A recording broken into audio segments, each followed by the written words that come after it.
If an item does not appear in our records, it does not exist. Yoda. Hello there, everyone, and welcome back to Tales from the Archives. I almost said Mortis FM. That would have been bad. Today, why? Grayson. It's okay. Yeah. It's okay. I'm sorry, guys. Today, we are doing part 2 of Dark Force Rising by the man himself, Timothy Zahn. But before we get into it, let's introduce ourselves. I'm Grayson from Mortis FM, the least coolest. Over to my left, your right is... That's the one.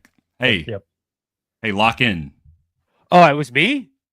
Yeah, you're to my right, bro. Yeah. Okay, I'm Will of the Force, the most foolish. And here William. below I'm us are the I'm most William. maddening, March maddening, if you will. I'm sorry. Hey. Those guys. Connor, Seth. Connor and Seth for Beyond the Dune Sea. Yep. Just got a new retainer. We're so bad at doing the intros, and maybe that'll just be forever. That's part of the charm. But yes, today we are doing part 2 of Dark Force Rising, chapters 15 through 29. No, 16 through 29. We went through 15 last time. Yeah, we are concluding the second overall part of the trilogy. Before we get into kind of overall, dude, yeah, you got to share that off here in a second. Before we get into our overall thoughts, I should make note that, like the last stream, we are doing yet another giveaway. This copy right here of Dark Force Rising, it is in very good condition. I had a spare copy. Unfortunately, not as cool as Connor's copy from the last stream. It is not signed by Timothy Zahn, but hey, maybe one day if you win this and you meet him, you could get it signed. And he's a very pleasant guy to talk to. Because he's way too nice. Way too nice. And you could ask him a billion questions about this book and he will answer every single one of them. And it's pretty awesome. So, yes, I the want you hashtag. to tell me about the Nogri. Dude, the Nogri are sick, bro. So I actually don't have the giveaway going just yet. So let me go ahead and get that started. But Connor had the hashtags the same hashtag as last time. Hashtag Yep. TFTA giveaway. TFTA We're going to do this.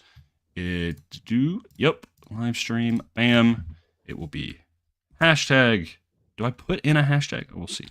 Here, Hashtag I'll put it. TFTA. Oh, I'm on the wrong account. Let me try it. There, Will already did it. Perfect. All right. Here, I'll do It's it on going my live. check. Yep. Bam. We have one entry already. I don't know if it's mine or... Oh, no. It's Will's. Now you might win it this time, Will. Cool. But yes, if you are watching, put in that hashtag in the chat, and you have to be here when we do the giveaway. Yes. I would highly advise staying, even if you've got stuff to do, just kind of stay in the chat. You know, these usually run about 2.5 hours. So yeah. So let's pull up some people in the chat. Michael Kramer, Michael! buddy. Michael. I don't think you're here right now with us, but it's been a while since I've heard from you, buddy. But hopefully you get to listen to this in retrospect, and maybe we'll see you on a stream here soon or something. We would like to see that. I'm glad you at least got to stop by. Michael _ Kramer 98 over there. Good dude. Loyal and devoted fan. And other than Will, we've got the man himself, Cole Cohen, with his profile picture of the guy who's still stuck in his apartment. We'll get to that later, though. What a self Guys, we finished the back half of Dark Force Rising. We have finished the book in its entirety, and we are now 2/3 of the way through the Thrawn trilogy. Brief, maybe kind of spoilerish free thoughts of just how we are feeling leading into Last Command. Who talks first? You talk first? I talk first? Okay. It's pretty good. Yeah, it's pretty good. It's not perfect. There's some things that I think it kind of hops around a little bit, and there's a lot of plot threads going on, but for the most part, I would say I think there, in my opinion, the highs in this book are a lot higher than... What are they laughing at? I've got to ignore y'all. The scrolling. The scrolling? Did you see the scrolling at the bottom? Oh, yeah. It's like It Star definitely Wars. said Seth is cute. Oh my gosh. So far the highs We gotta get out of here. the highs in this book I liked a lot better. There was still some stuff obviously in Air that I think is just awesome, but this one I think I would say is a little bit more action packed, which I enjoyed. At least especially in this back half. I felt like, I'll be honest, like I crammed this back half in the past week. Granted, we only did the stream 2 weeks ago or 3 weeks ago, I think. But that made it a little bit easier because what all of the characters were doing was pretty interesting. And we obviously won't get to it, but I think the cliffhanger at the end of this book is way cooler than the cliffhanger at the end of the first book. So, Back half of this book, far superior to the front half of this book. I agree. And now that I have started Last Command, I think it's really fun now that like all the pieces are now in play, and it's like, okay, cool. We don't have it any more setting up. I get everybody that like, so yeah. Yep. Yeah. I'm pumped for Last Command. Connor, how are you feeling? I really liked it. The back half, I think one of Zahn's strengths is getting everybody to very organically and seamlessly all kind of intersect and like come together. So you have all these different storylines and factions, like Card and the smugglers, and got Han and Lando, and you got Luke and Joruus, of course, Thrawn, Mara Jade's in here, all this stuff, right? Leia's story. Yeah. And somehow it all converges in a way that doesn't feel forced. It's like, wow, a dark force. It converges on the dark force, which is cool because it organically made everybody's investment in it make sense. I thought, right. I do have a couple issues with this though. I will get into them as we go, like in some of the chapters, but not many. It's good. It's a good time. Yeah. I'm right there with you. Before we get into the chapter summaries, Will, show off that cool cover you got. Again, I thought that thing was sick, and I'm going to be looking for that now. Ooh, issue 4. I don't know, no shade to whoever did the covers for these, but issue 4 is far superior than the rest of the other covers. It is the same artist that did, you can see it right there, the one that you got me. It's that same one with the same artist as the Mara one where she's like holding R2 and like has the saber. Is it? Pretty sure it is. Mara looks the same at least. It may not be though. I don't know. I just thought it was. I think they got different artists. Some of the covers did, but that one looks her face looks the same to me in that other one. Cover. It's so good. The purple and red Star Wars logo, underrated. Amazing. I hate to tell you this, but I think it's different. Maybe it is. But they are these are the two best covers from both of those. I hate to tell you, Grayson, you're just flat wrong, and you need to they are the two best covers though. And honestly, here's the thing: the two best covers for both of these books for their respective comic series happen to just have Mary Jane on the cover, and I don't think that's a coinky dink. Okay, but I do like that first issue. I was about to say the first issue with Luke holding the lightsaber. Oh no, that's definitely fantastic. That's pretty good. It's over there. Hey, there it is, man. Signed by Zahn. Signed by Zahn. Okay, let's get into these summaries because some of them, I'm not gonna lie, have a ton of moving parts and they are lengthy. Some of these I tried to condense down as best as I could, but I'm like, there's a lot of moving parts, especially in the last 2 chapters. So let me scroll back up in my notes app to chapter 16. All right. If you guys remember where we left off, it was Han and Lando going to investigate and confirm that Senator Bel Iblis's ships were indeed the Katana fleet. So they were going to corroborate that. Chapter 16.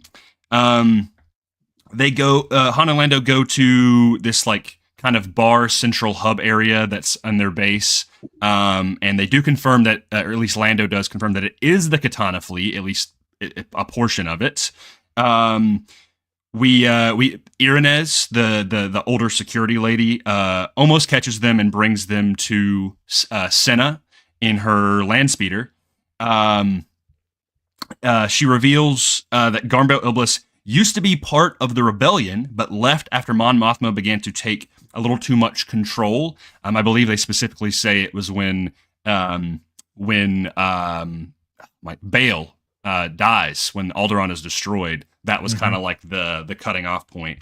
Senna asks Han and Lando to ask the Republic to accept him back, even though Garm is not aware to this.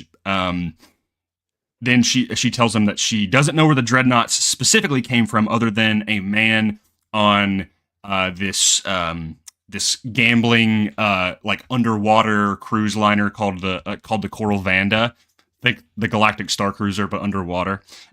Lando and Han decide to go there immediately so they don't so that the ships don't get in the hands of the Empire. And Garm interrupts them at the Lady Luck, agreeing that yes, they should go. And he does come clean and he considers rejoining the New Republic, but he doesn't. He kind of can't put his pride away. He doesn't want to come crawling back, looking like a wimp, essentially. But he realizes that his dreadnoughts would help them. So Han and Lando are taken back to New Cov via a dreadnought. The chapter's not over yet. Thrawn and Pelion get a report from a smuggler that the Falcon is lingering above Endor. They suspect Leia is trying to find the coordinates to Mount Tantus amidst the wreckage of the second Death Star. They leave Honegger and Kabarak to be disciplined by his people, and then they get a message that one of Card's freighters has been captured in the Abrogado system. So, a couple things here that I'd like to mention. Iblis being previously part of the rebellion makes a lot more sense. At first, I had to figure out what the timeline of that was all, where I was like, okay, so like he was doing this stuff against the Empire, and then he was dead, but he was a famous senator. But then it kind of all comes into place where basically it was like he was a head honcho in the rebellion. He was one of the founding members. Then Mon Mothma started to take more control. He dipped off, started fighting the Empire on his own terms during like the main plot of the movies, and then was presumed dead, but actually wasn't. What's most interesting in this chapter, and I failed to put this in the notes, is that they talk about something called the Corellian Treaty, which is the summit in The Force Unleashed. Yep, I know. I was like, that. I remember you giving us that lore drop last time, and I'm like, hey, that's cool. Yeah. So, and it makes a lot more sense because it's like that was on Corellia, and I was like, because I was so confused in the previous stream, I was just like, how are they going to make that? I'm like, I don't understand. And then when they revealed that, I was like, oh, okay, gotcha, that's cool. I also thought that was really cool. Yeah, so it's pretty neat. And I think this kind of kickstarts the race for the Katana fleet, the Dark Force. It's this back half is very much them. Like first it's them, but and I guess Thrawn as well kind of catches wind because he wants Farrier to go find it. But yeah, like it's like Seth said, even with Last Command, like the pieces are being put in place. You could say that this back half is all about the Dark Force rising, if you will. He's got a point. If you're not wrong. Roll credits! No. I really like... Oh, sorry. You go ahead. No. By all means. I was just going to say, I really like that they start to sow these like political intrigues here that are a little more interesting than just Akbar's on house arrest. Because I mean, that's fine, but it got a little stale, I thought, in the front half. But this idea that maybe Mon Mothma's not good, that's interesting. Like maybe she's a little power hungry because they allude that maybe she's only trying to overthrow the Emperor so that she could be in charge. And so that's really interesting. Yeah. I also was curious if this was the first Bail Organa mention. It's not, unfortunately. He is mentioned in the A New Hope novelization. Oh, wow. Whoa, that's cool. Yeah, I looked into that because I was like, man, I wonder. I've said this every stream, and I'm really trying to digest these as if, hey, I've only seen the original trilogy. So all these prequel mentions are fun because it's like, was this the first time or not? Because some of it is like Coruscant, was invented by these books. So that's pretty cool. I'll be honest with this last thing. You might have to help me out because I don't know what this note means, but I remember I wanted to talk about. I said Thrawn's complete miscalculation is interesting. Is that what he's talking about? Endor, right? He's talking about he was just like, oh, Leia is at Endor. She's trying to get the coordinates to Tantus. Which is just not the case. Yeah. And so I do think that Zahn does a good job most of the time. There's one incident here I'll talk later that I think falters, but does a great job of making Thrawn actually smart because he gets stuff wrong. So when you are smart and get things right all the time, then you're just a superhero. Yeah. And that's not interesting. But he's making great deductions. He's just not on the right track. And I think that's really cool. How and he can also take that and be like, okay, I was wrong here. Let's pivot. Now I'm understanding what's going on. And so it's nice to see like the depth of his reasoning, like especially in that first chapter there. Yeah. Yes, Seth. What's the name of the boat? The submarine? The Coral Vanda. The Coral Vanda reminds me of that one ship you see on Canto Bight that's like in the river that it goes off. Yeah. There's my contribution. That I was just like every time that like they're on it, that's all I can think of is that ship. I likewise thought of the of basically anything like that has like a bunch of gambling stuff. Weirdly, like the first thing that I thought of, even though I've never fully played it all the way, was BioShock. That's later on, but I was just like, Connor's like, I knew I was like, Connor's got to be a BioShock fan. It gave like that like underwater kind of, I don't know, vintage vibe. But yeah. Rapture is the word you're looking for. That's the name of the place. Yes, I know. There's always a bigger fish. Yeah. Any other thoughts? A big gambling boat. Before I move on? Keep it going. Let's do it. Let's keep it. We got a lot of chapters. We do have a lot of chapters. Well, we have less than last time, but still. Before I move on, remember, #TFTA giveaway. You could win this beautiful hardcover of Dark Force Rising. That's all I got to say. Put it in the chat. Chapter 17. We cut over to a Mara Jade chapter. She ends up picking up. Man, that like sometimes you hit a good chapter. And you're just like, yeah. It's like we're so back. That's pretty much me with every Mara Jade chapter ever. But yeah, so she goes back to Abrogado to get Finn Torb's ship because it was still left there in lockup. And she gets it from Wedge, no less. As she leaves, she's intercepted by a Victory-class Star Destroyer. Quickly, she, thinking on her feet, she demands to speak to the captain and actually uses some old Imperial buzzwords, some codes. Parlay. Yeah. And they bring her aboard, and they don't necessarily imprison her, but they do kind of lock her up in some room, and they jump to hyperspace, arriving at Endor. She is brought onto the Chimera and speaks with Thrawn, confirming her identity to him as the Emperor's Hand. They'd actually met prior. She demands to remove Card's bounty in exchange for the Katana fleet. Thrawn agrees, but reveals that she wasn't the only Emperor's Hand, and lets her go. But as far as we know, she's like, you don't know that. There are others. Here I was, just living in the air of mystery. I'm obsessed sorry. over here, just I'm like sorry. I know. Well, hang on. I mean, when it comes to that, I'm like, I think Thrawn would know, but I also know a couple of the other ones. Anyway, he lets her go, but he does track her, and he explains his plan to Pelion. And requests him to contact Farrier to focus on Han and Lando to find the dreadnoughts as well. I don't remember why he does that. But anyway.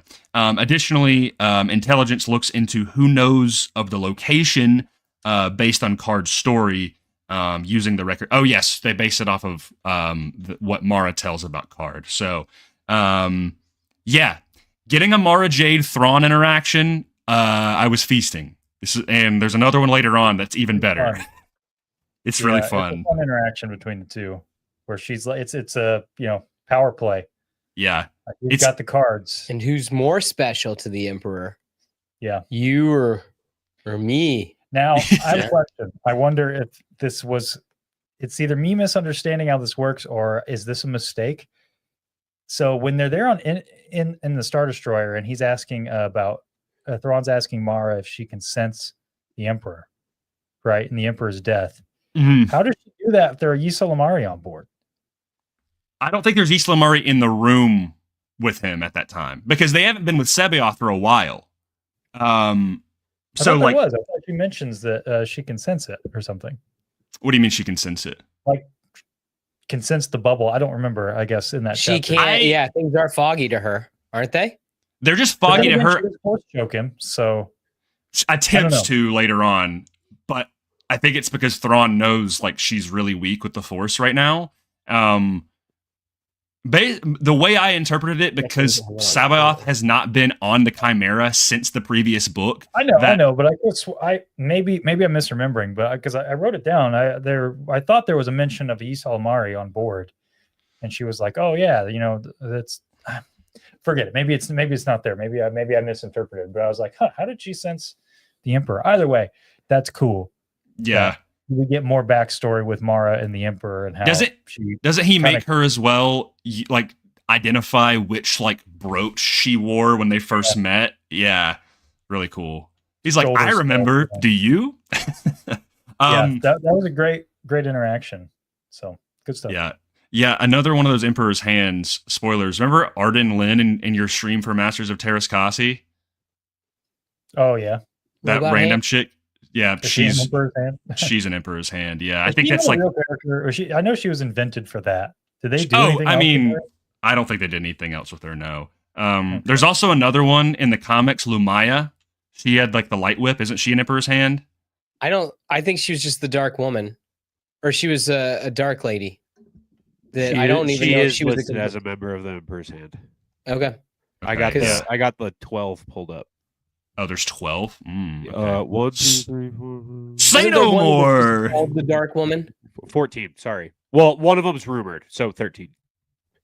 Rumored. It's like the Inquisitors, man. Interesting. Yeah, no, I mean, literally, like they were the proto-Inquisitors, truly. These guys are way cooler, though. They are cooler. Yeah, Will. Because the Emperor's Hand kind of have the same backstory as the Spartans from Halo, and they were taken as kids. Spoilers!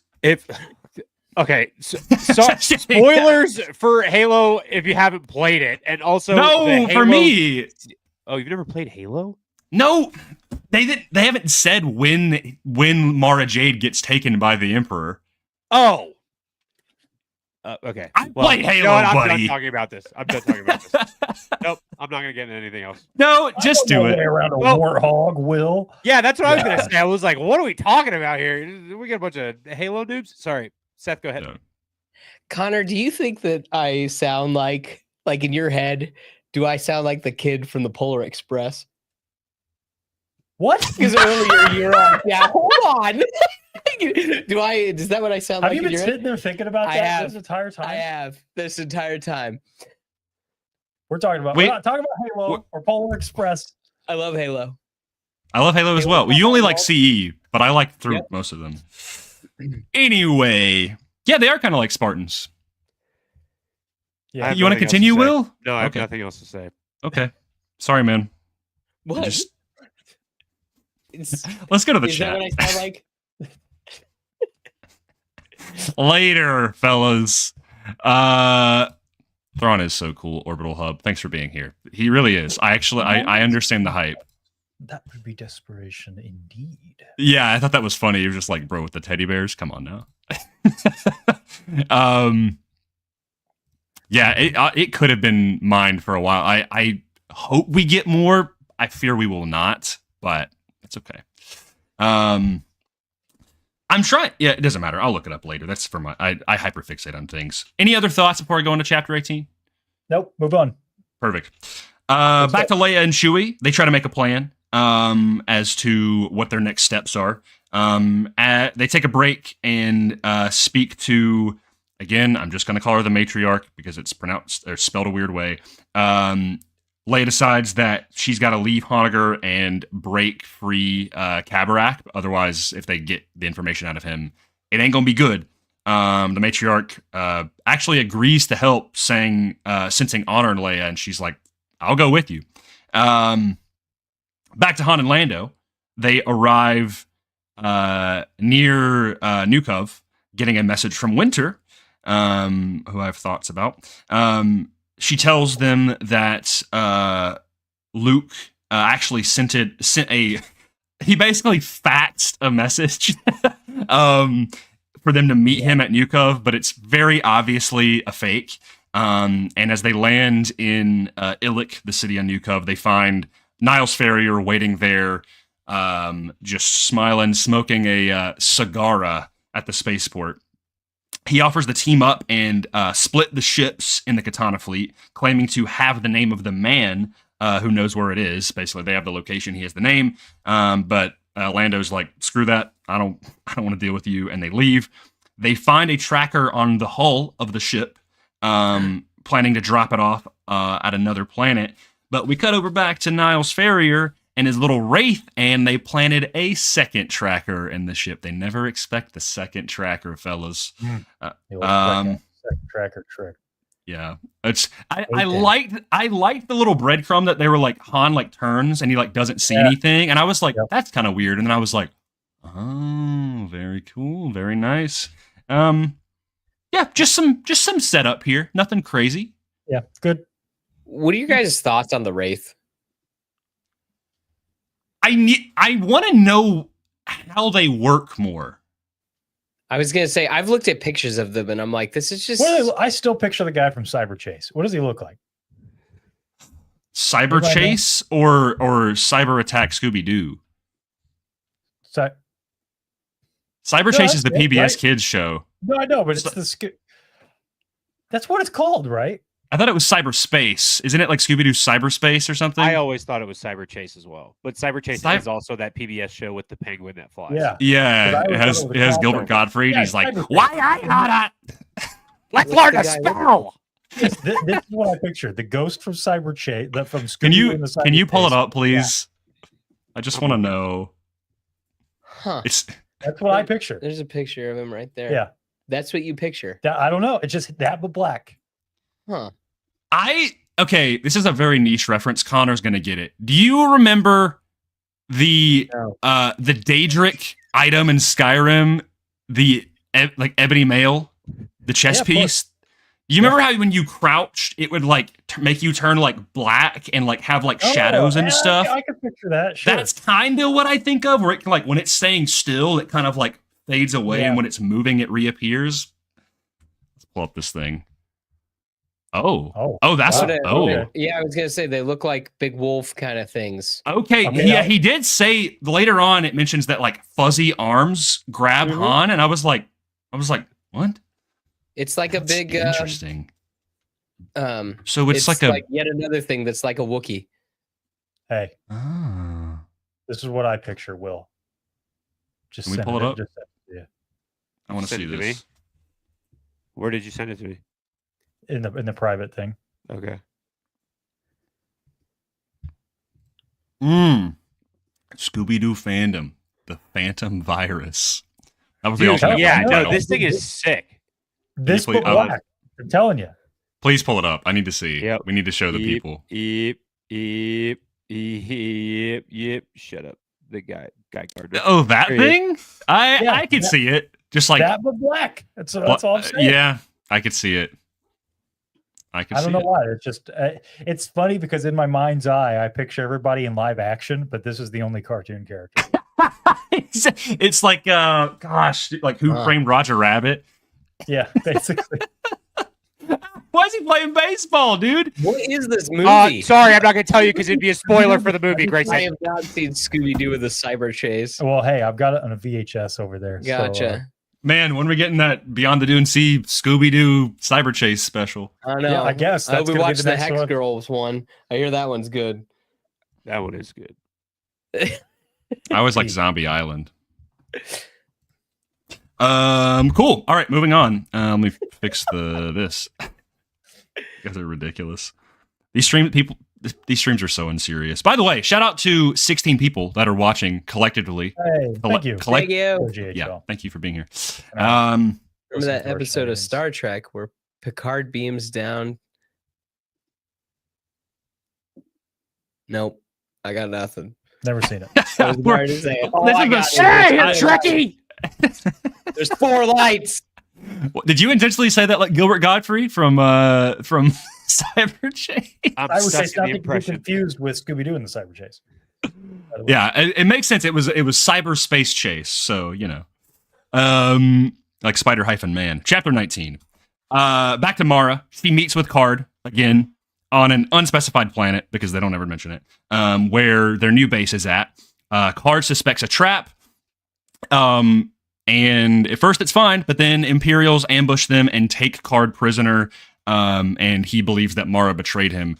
However, this was not part of Mara's plan. Thrawn breaks his end of the bargain to get what he wants, believing Card would not have considered the deal in the first place. She tries to attack Thrawn both physically and then with the Force, but Rook holds her back, dude. This scene is so peak. We'll get into it in a second. Mara wisens up, and Thrawn entices her. Basically, like, if you keep doing this, you won't have a place in the new Empire, or at least my Empire. And also threatens to give her to Sabaoth, where Luke is at, as like a free gift. She obliges just to kind of get out of the situation, but before she's taken back to the planet via shuttle, she hacks a terminal on the ship very quickly, using some old codes to find out where Card is, and also where Sabaoth is. She's returned to the planet and convinces Aves that she didn't betray Card, and she needs his help to go and get Luke to rescue Card, because Luke owes Talon Card. Yo, this chapter is fire. This whole plot thread of Mara and Luke and Card, so good. This is what it, you know what it reminds me of? It honestly, and I wonder if they took some inspiration from this. It does remind me of the Bad Batch going to save Omega. Like, maybe not as a high stakes way, but like, it's like this whole plan of like, I've got to go get this person to get this person out, and like they're in the immediate proximity of the enemy. Obviously, I would say the Bad Batch is a lot more like finale-esque, but still, like, this was just very cool to be like, we're getting more Mara and Luke together, and it's for a really cool reason. We're sowing those seeds. So it's kind of fun. Good. I like the Force choke is fun because Thrawn's like, you get to see a little bit of vulnerability. You know who you reminded me of in this scene? Maybe it's because it's fresh on my mind. Cutler Beckett from Pirates of the Caribbean. When like it's that scene with Beckett and Elizabeth Swann. Mm-hmm. She's got the gun on him. And it's Beckett clearly is got all the cards, but then again, Elizabeth Swann's holding the gun to him.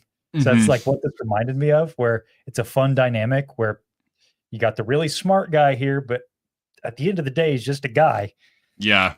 And then I do like though that at least in this scenario, Thrawn knows that she is not strong enough or stable enough to do like the way it's described. He just kind of wrestles with his throat a little bit, but it's never like, it's more of like an uncomfort thing. Like the first like half second of when Krennic is getting choked by Vader, where it's kind of just more of like an uncomfort thing, and he just kind of shrugs it off like 2 times in a row, and like. I guess it's even like when Shin's like, you have no power here sort of thing. Like, it's so slight that it like... No, I got from it. It started out that way, but then she did start to get a little bit of pressure on there. Nothing that would kill him, but like, okay, you need to chill now, Mara. Like, I think he does do that, but I think like she gets to the point where she's about to pass out from how hard she's focusing on it, which is cool. Like, but I do like that Rook like immediately just like gets like the Nogri are so sick, dude. I think they're so cool. Man, rest in peace, Rook and Canon. Well, yeah, I know. They nerfed my guy. My wife hates that character because of Canon. Because when we were watching Rebel, because when we were watching Rebel, she'd be like, "How is he still alive?" Yeah, he's pretty. He's dead like 10 times. Like Gollum. He is. Made him look like such a dork in Canon.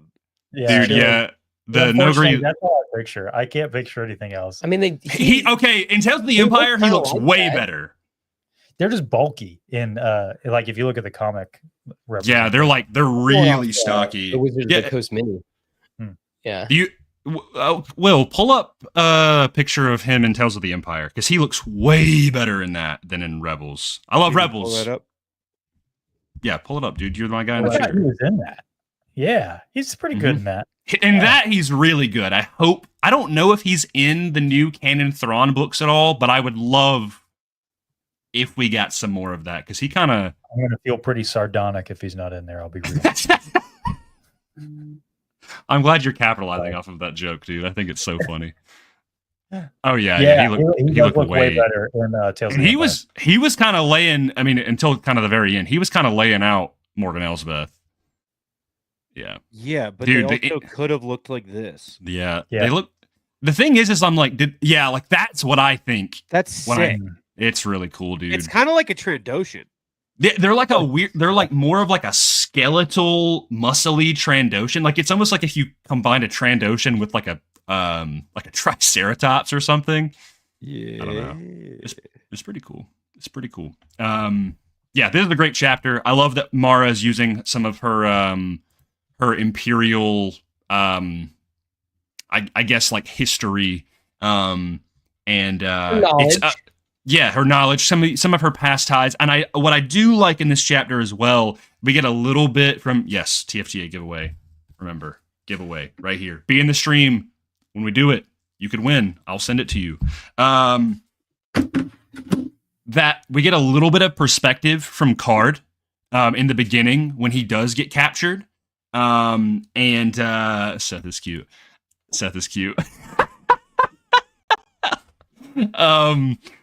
Where he's like, he finally realized, because I kind of had forgotten that like Card was constantly speculating Mara's backstory, but he could never confirm it. And then this is just like, okay, this confirms it. And he does think, well, she's betrayed me now.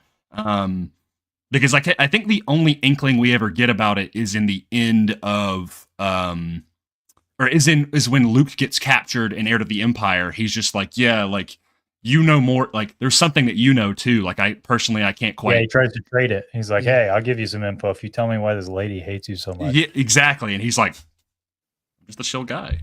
I don't know. But yeah, any other thoughts? Will, I'm sorry. Will, hey, look at me. I'm sorry. I didn't mean to yell at you. Okay, you can spoil anything you want. No, I won't, because there are 15 people in here, because the number just changed when I looked at it. The way you said that just reminded me of like Han when he's just like, hey, what you think a princess like her and a guy like me? And Luke just goes, no. That was the No, what I was going to say earlier is when you were talking about Luke and Marin, you were like, it reminded me of that Bad Batch episode where they go in to break somebody out, but they're like in close proximity to the villain. And I was like, oh, like A New Hope when they're in the Death Star and they're right by Darth Vader. Yeah. Sorry. It's a little closer to that. I've never seen the original Star Wars. I've only seen everything. No, but that's it. Honestly, my entire thought process with this book. Say that again. Will, what happened to the hand raising? Well, let's go back to that. Say that again. It's like what? What? Well, you say that again. It's like what? What's it like? Star Wars? I'm lost. Wait, I didn't pick up on the buzzword. Star Wars? I don't know what that is. George. I'm sorry, Will. What were you saying? That's so Stupid.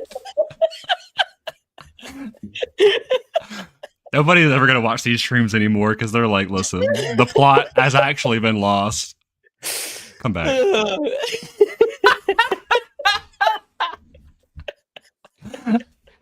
No, all I was going to say was this has been my opinion since we read Heir to the Empire Part 1 for the first stream of this series.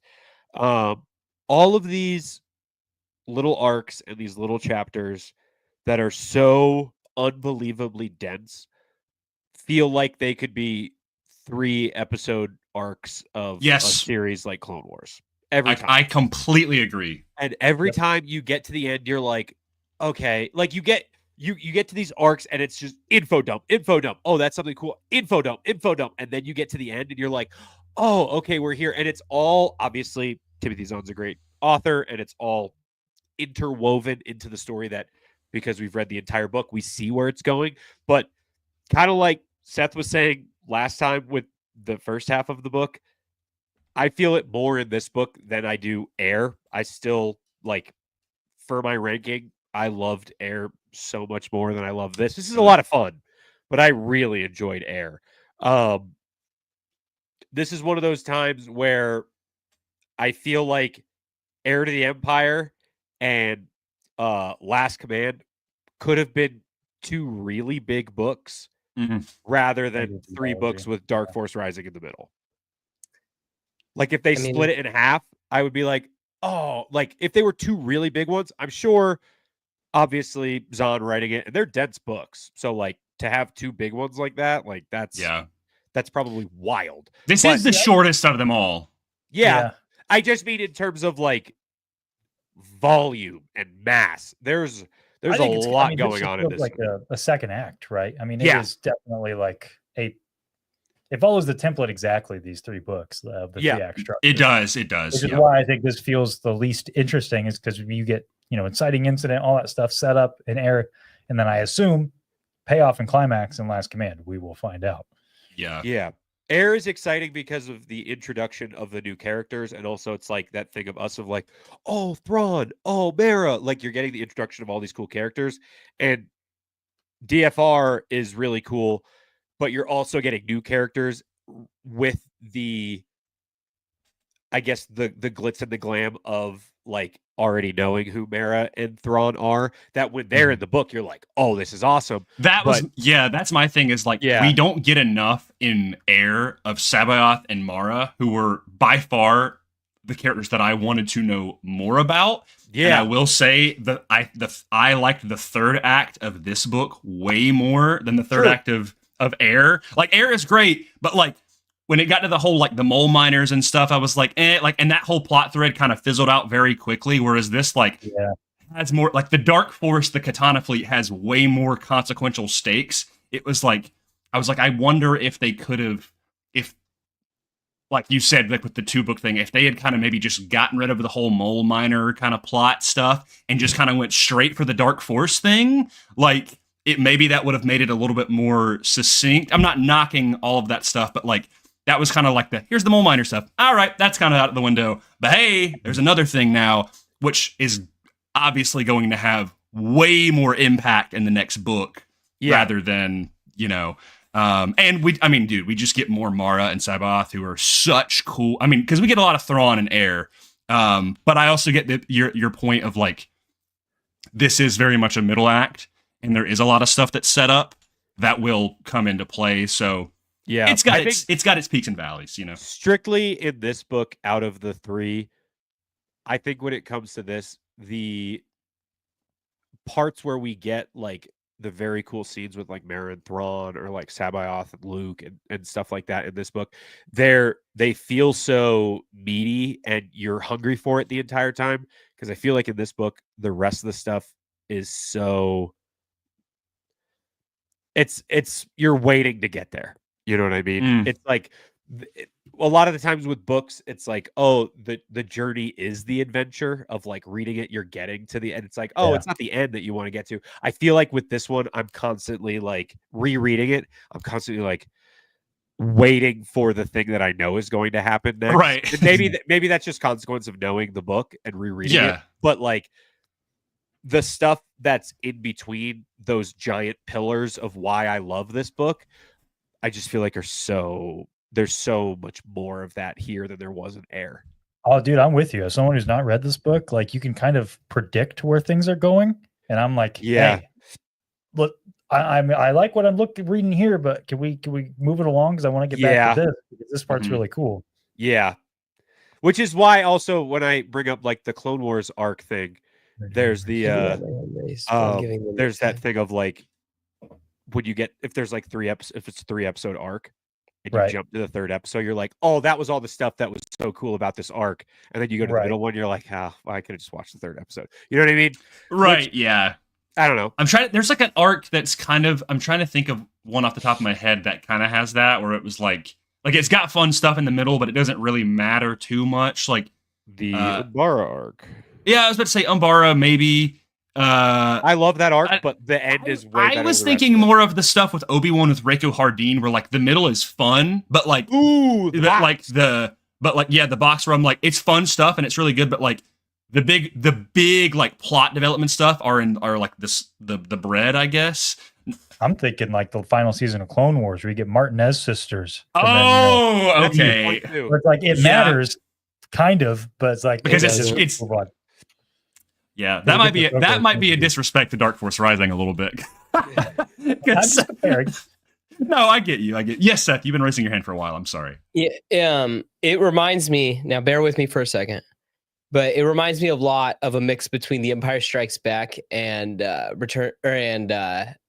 Jedi, in a sense that it's Empire because it's setting up everything for Return of the Jedi. It's getting all of our pieces set out, and there are some really, really cool moments. But then it's also like Last Jedi in the sense that I only care about like a third of it. I really like that explanation. That's true. I did. Yeah. Seth, if there was what is the third or the third that you do not care about in this book, or at least you care the least about? Well, it stinks because like I love Han and Lando, and like they're kind of doing cool stuff, but I'm with you guys. Yeah. Like I want to be with Mara Jade, and then like Juris, is it Juris or Jerus? Which one is it? Jorus. I mean, really, Jeffrey. isn't that just okay? However you want to say it. The clone, Big J. Yeah, Big J. Ew. Got the J's on the feet. That like I was really missing him at the end of the last book, so I'm happy that he was way more when he shows up at the end, I was like, yes, let's go. Yes. Yeah. I agree. And I like what Han and Lando are doing here a little bit more, but it still is. I'm just kind of like they're playing the hits. It's just like Han's over here almost being just like, well, I'm just quoting myself from the other movies. Yeah, it's pretty bad in this one. In the book where you said, and I thought that I went, dang, bro, they really did that. Give me a break. It's like, how many times can you bring up being mad about where's the Han at? Oh, he got attacked by the Wraith. It's just like, I was wondering where you were at, old buddy. I'm over here winning money. Like, I will say I love this stuff with him and Iblis. Like that was cool. Yeah, that he's kind of like doing the whole like that he's kind of hero worship and stuff like that. Yeah, like that's a different angle for Han. Yeah, I like but that. I'm just saying that like there's some stuff that it's the least interesting. He clearly likes his OCs, if you will. I think his OCs are getting all the love, and I think and I like some of the stuff with Leia with the Nogri. Yeah, like there's some stuff I like, but then other stuff that I'm just like, get on with it, lady. Like that's the stuff that I wish that from the beginning of this and then like the end of Air, like the Leia stuff is the stuff that I wish we got way more of. I love that stuff. There is this specifically in like the kind of climax of her story in this book, which we'll get back into the chapter summaries in a second. Really cool stuff there. Yeah. You guys looked at that little droid? The decon droid? The droid that they're like, hey, that's not supposed to be here. Have you ever looked at a picture of that thing? No. You just feel bad for it that it tries to run. Wait. Well, now, okay, we're jumping ahead a little bit, not too far ahead. Can you please pull up the decon droid? I want to see it. Sorry. That, like, you just feel bad for it because trying to imagine this thing running. Wait, it makes me think of the little. I don't know if it's not going to look like this at all, but you guys remember the Blue Shadow virus from Clone Wars? And there was that little droid, and he's like holding a little ball thing. Is he like the guy from Cyber Chase? Oh my god! Everybody is just the electric guy from Cyber Chase. The blue virus No, not the scientist. The little robot.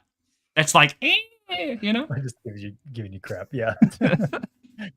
He's got little antennas. I hate Google. Yeah, let's get back into the chapters. I'll bring it up when it actually pops pull it up. Dio is the only thing that's popping up on Google Images, and I'm like, Dio? Yeah, the thing from Rise of Skywalker. Dude.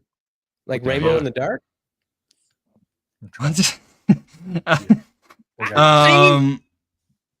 Okay, let's see. Where are we at now? Okay. Chapter 20. Back to some juicy stuff. Rainbow in the dark. Back to the man himself, Luke Skywalker and Jora Sabaoth.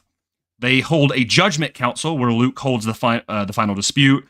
Sabaoth is also just constantly displeased with the way Luke handles it, like a good human being, and furthermore continues to persist about bringing Leia and the twins. And Jora spaces out, and he orders Luke to go rest. We cut back to Mara, who is having this reoccurring dream of the Emperor's death. I think he just says, "You must kill Luke Skywalker," right? Haunting her. Yeah, literally, it's the same dream which they set up from the beginning, which is very cool. She arrives at Jomark and finds the location of the castle, but she's affected by Sabaoth remotely, using the Force on her until she gets kind of she brings Issa Mary with her, which was smart, and it kind of allows her to focus again as she lands the ship, and then she wrecks the ship. Sabaoth he starts throwing rocks. Yeah, he starts throwing rocks at the tail fin of the skip ray. Throwing Dwayne Johnson. Yeah, I love. That's crazy. I love that. Like, this happens multiple times where Sabaoth is like, "Fine, I can't shoot the Force at you, or I can't use the Force on you. I'm just gonna throw stuff at you." Yeah. I mean, hey, and I was like, works. He was like, "Well, once it gets going, the Force ain't doing it anymore, you know." So, yeah.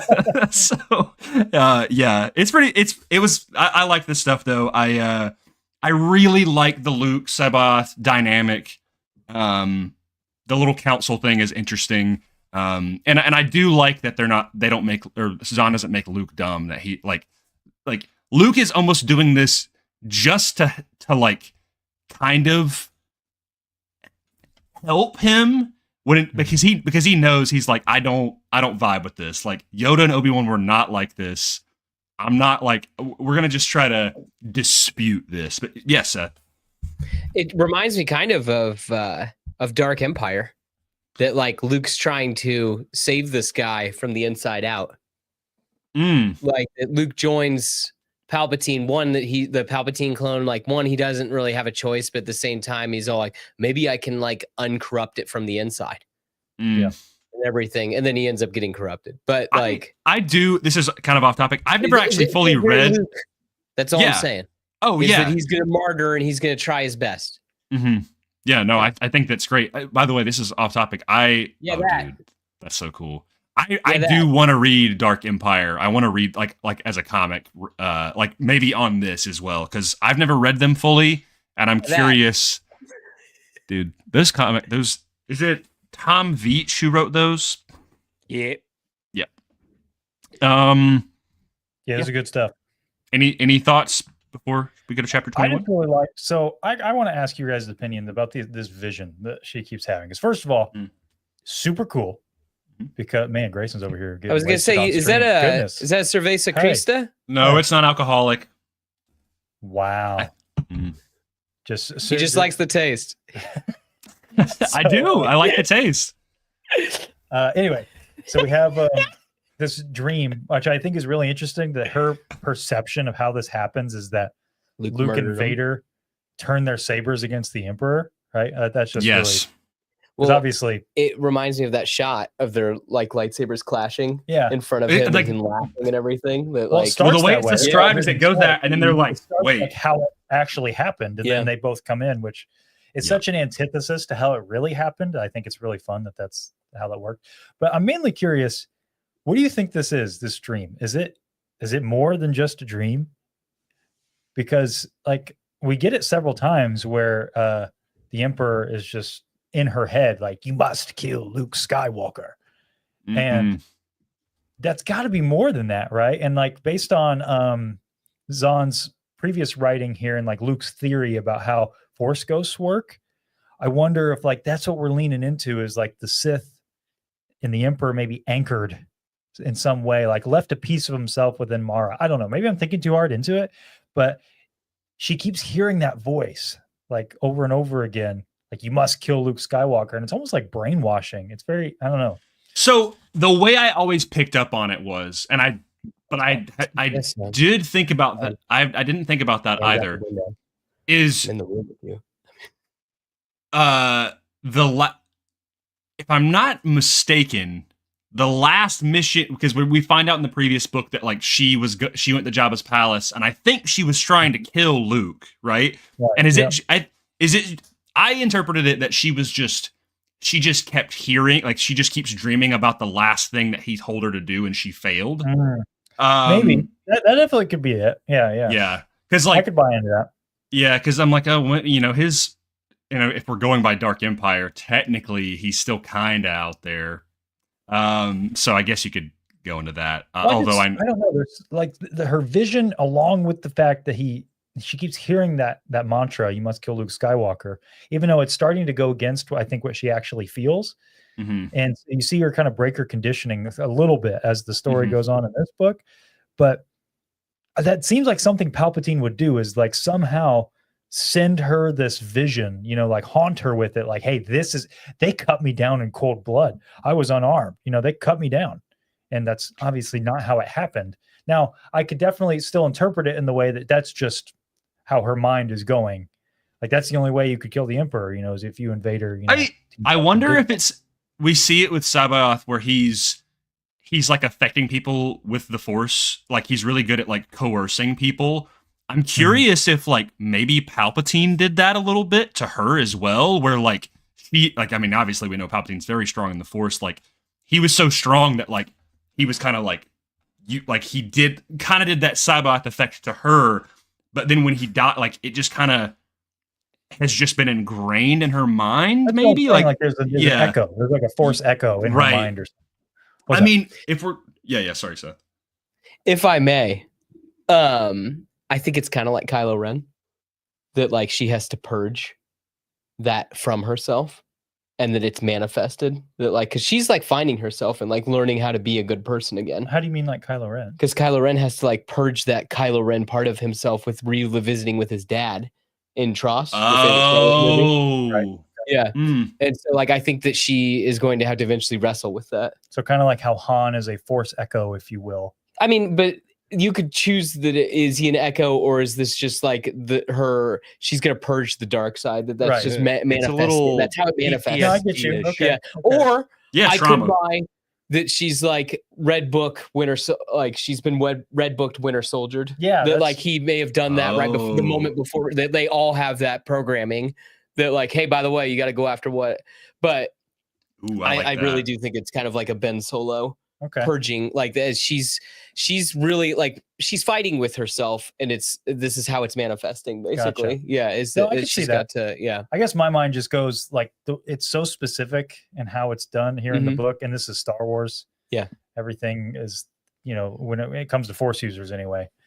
Something. Do they so in the beginning of the book, she says like when she's getting those premonitions, like the dreams are going to start again soon. Is it implying that like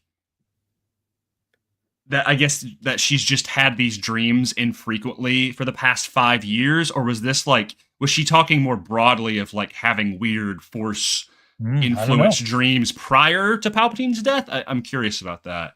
It also makes sense why she hung around cards so much, because the Ysaul Mari just blocked all that. Yeah. And if she was, if that's going up and down with her being able to use the Force and stuff like that, if she's not relying on it, almost to like kind of cutting herself off from it. Yeah. I don't know. I found all of how that was worded and presented really interesting. And I was curious your guys' thoughts. So yeah, it's cool. Yeah, we'll see if it's resolved in the last game. Don't spoil it, Will. It probably sorry. Which what if it's not? It's resolved in Outbound Flight. Planet of Twilight. Cool. Continuing, chapter 21. Mara lands. Well, she kind of does this trick where the repulsor lifts are knocked out, so she uses the sublight engines to kind of like angle the ship and kind of land it perpendicular or like vertical, and it slams down on this cliffside. She brings the Isla with her and attempts to climb up the cliff, but very quickly R2 controlling the X-Wing kind of hits her with the light, and he ends up giving her a free lift up the cliff face, and immediately she runs into Sabaoth being extremely sketchy and confronts him. In the middle of the conversation, Luke steps out, and he's like, all right, I'm going to come with you. I'm going to go help Card. And Sabaoth. He's got grips in him. Yeah. Right. Yeah. At first, Luke's going to do it, and then he's kind of like, or he's like, hey, what's going on? And then he's not going to do it. And then finally, Mara kind of coming close to him with the Isla knocks him out of it. Like I said, Sabaoth is very good at coercion with the Force. And then he finally he lashes out and attacks them. But R2 starts blasting. He uses the X-Wing's turbo lasers to kind of knock him out with the impact. And then they leave Joe Mark on the skip ray, which I'm assuming R2 repaired. I don't know, or at least briefly. And R2 is sent off back to Coruscant with the X-Wing. Yet again, another banger chat. These series of chapters right here. Yeah, really Once good. Once again, hashtag that's my Luke. Yeah. In here. Love this guy, because the whole time when Mara is, I don't know if it's in this chapter or the previous. Oh no, the whole time that she's like, how am I going to convince him to help me? Like she's going through all these scenarios in her head, and then in my head, I'm like, you just got to ask, lady. That's all you got to do. And sure enough, he's just like, okay. And that's all he says, like, I'll help. Yeah, that's but cool. I was just saying, she wants to kill Sabaoth, right? Isn't that what's going like that? She's trying. Oh, she tries to kill him. She pulls out the blaster. Yeah, she's like, let's finish it. And Luke's like, yeah, don't. And that's awesome. Yeah, no, that's what I'm saying. I like that. I'm just throwing that out there. That's all. Here's a couple other like little lore drops. One of them's here. I'll read from it.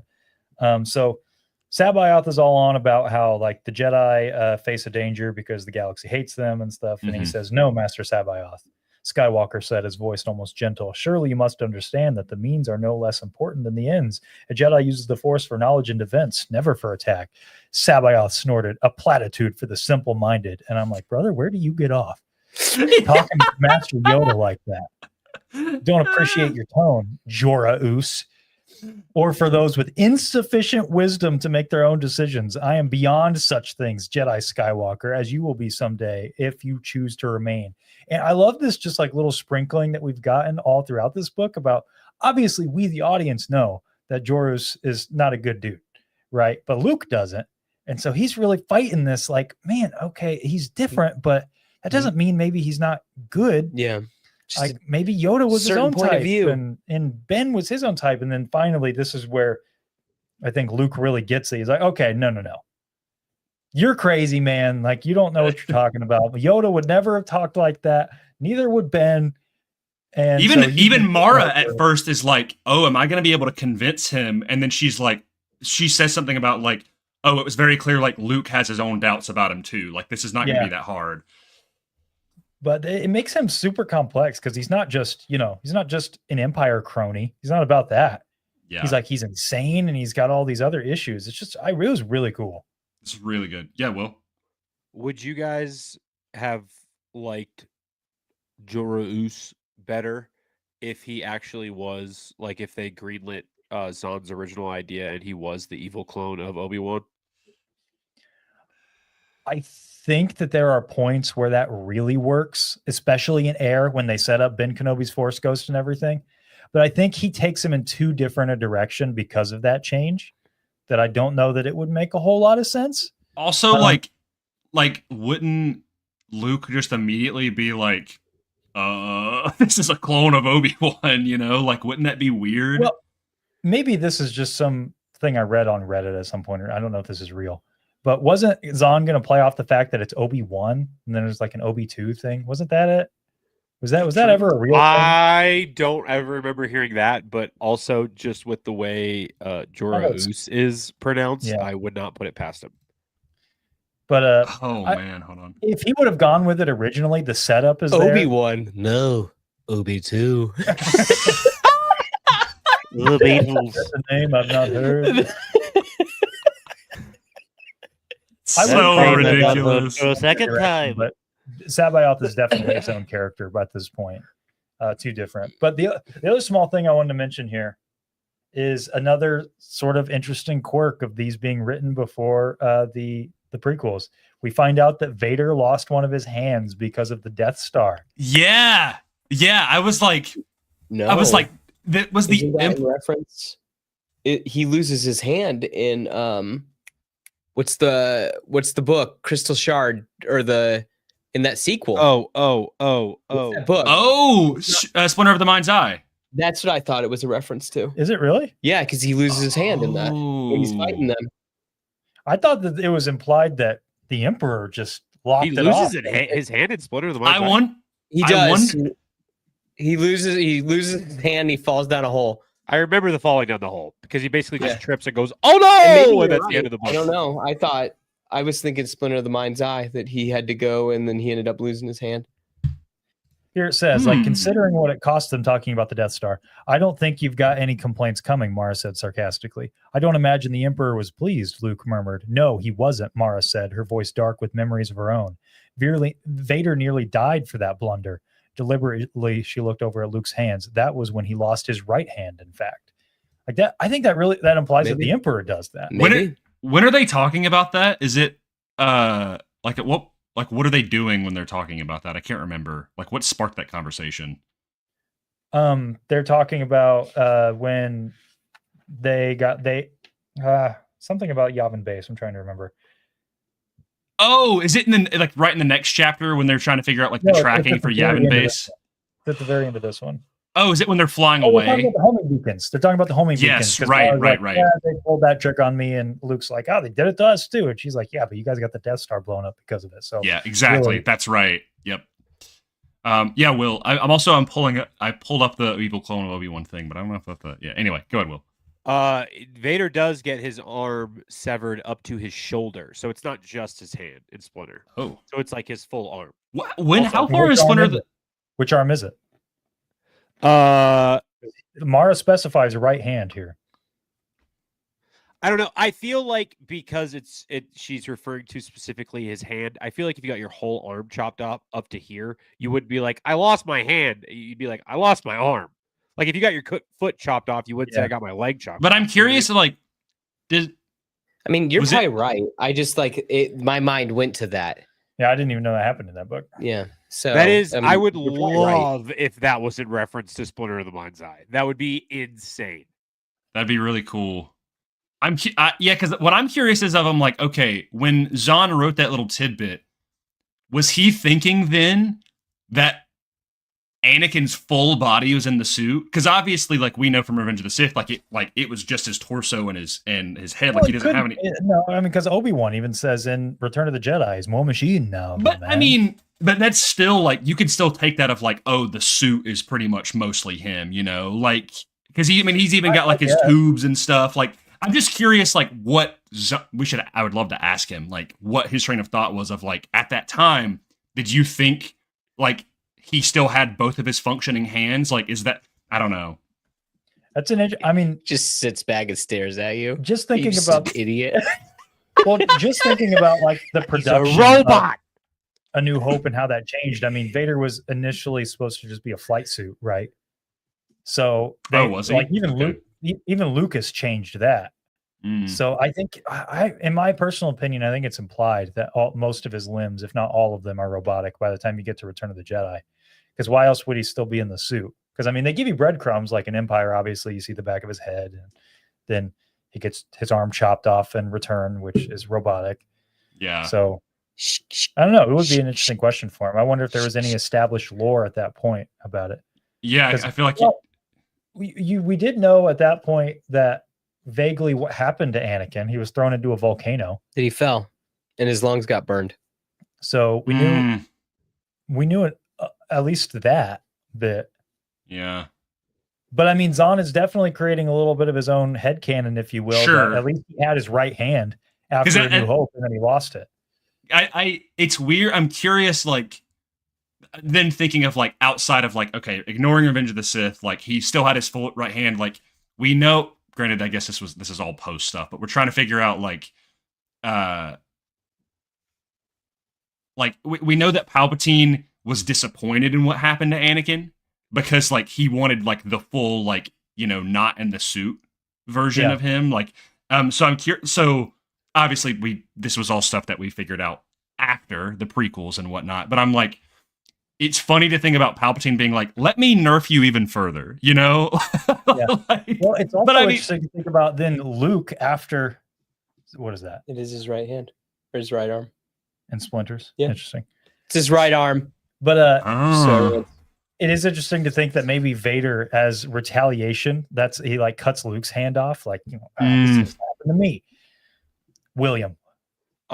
In Empire, doesn't his left arm get sliced, and that's the arm that sparks when Vader gets really pissed off at Luke? Yeah, but isn't it like doesn't it? Doesn't it his right arm that gets? But that gets that's his right. But I always thought it just sparked because it hit his armor. Yeah, that's how I always took it as well. Oh, I thought it was like because it went through and like it hit cybernetics. Oh, I mean, true. Look at us. We're just could be any of it, dudes. Yeah. Who knows? Last thing about this also this is awesome. Oh, sorry. Go ahead. No, not relevant right now. I was good. Yes, Seth. I mean, I always took the whole him cutting Luke's hand as like being like, I'm starting you on your path to the dark side. This is how I went. Well, I mean, it's even like Gindy's, you know. The new headcanon here. Yeah. It's kind of interesting to think, though. Okay, Vader just lost his because of what Luke did. Yeah. I'm taking your hand now. It's an interesting thought, too. Yeah.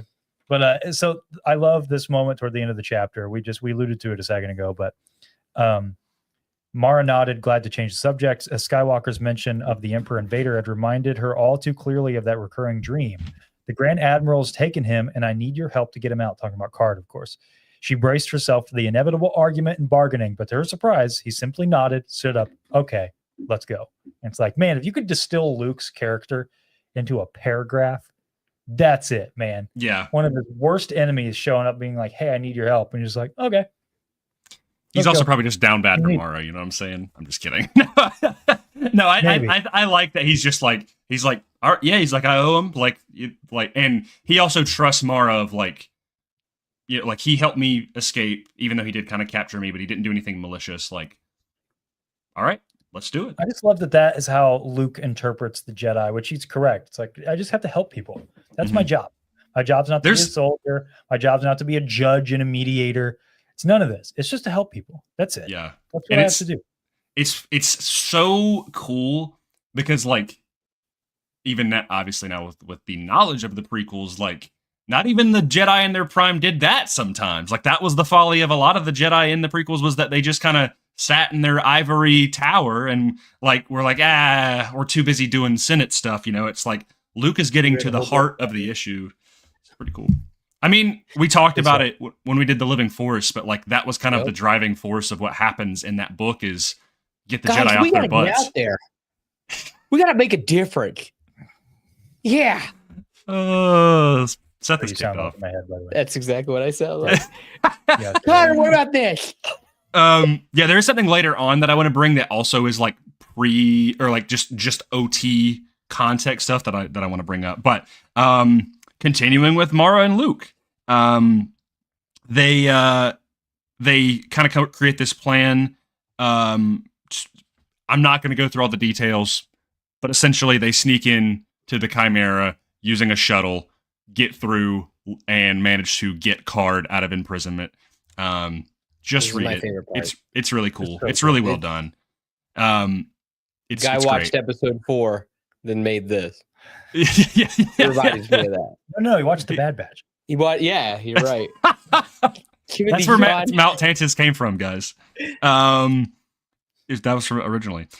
We go back to we check in with Thrawn, who is kind of talking to Pelion on the bridge. They find out that a patrol on the planet below finds the skip ray with the Ysalamiri on board, which was a big L for them, but that's okay. And Thrawn orders everything to be locked down, alarms on, and the main computer to be shut down, speculating that Mara has access to it using the using some bypass code that the Emperor gave all the Emperor's hands.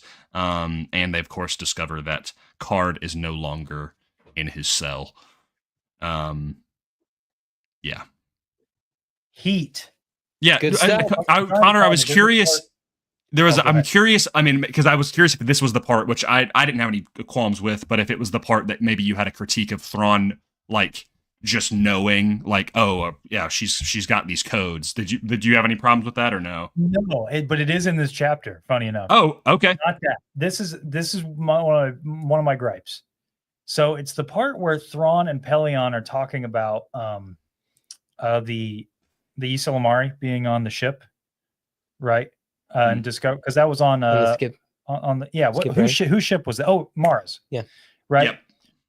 And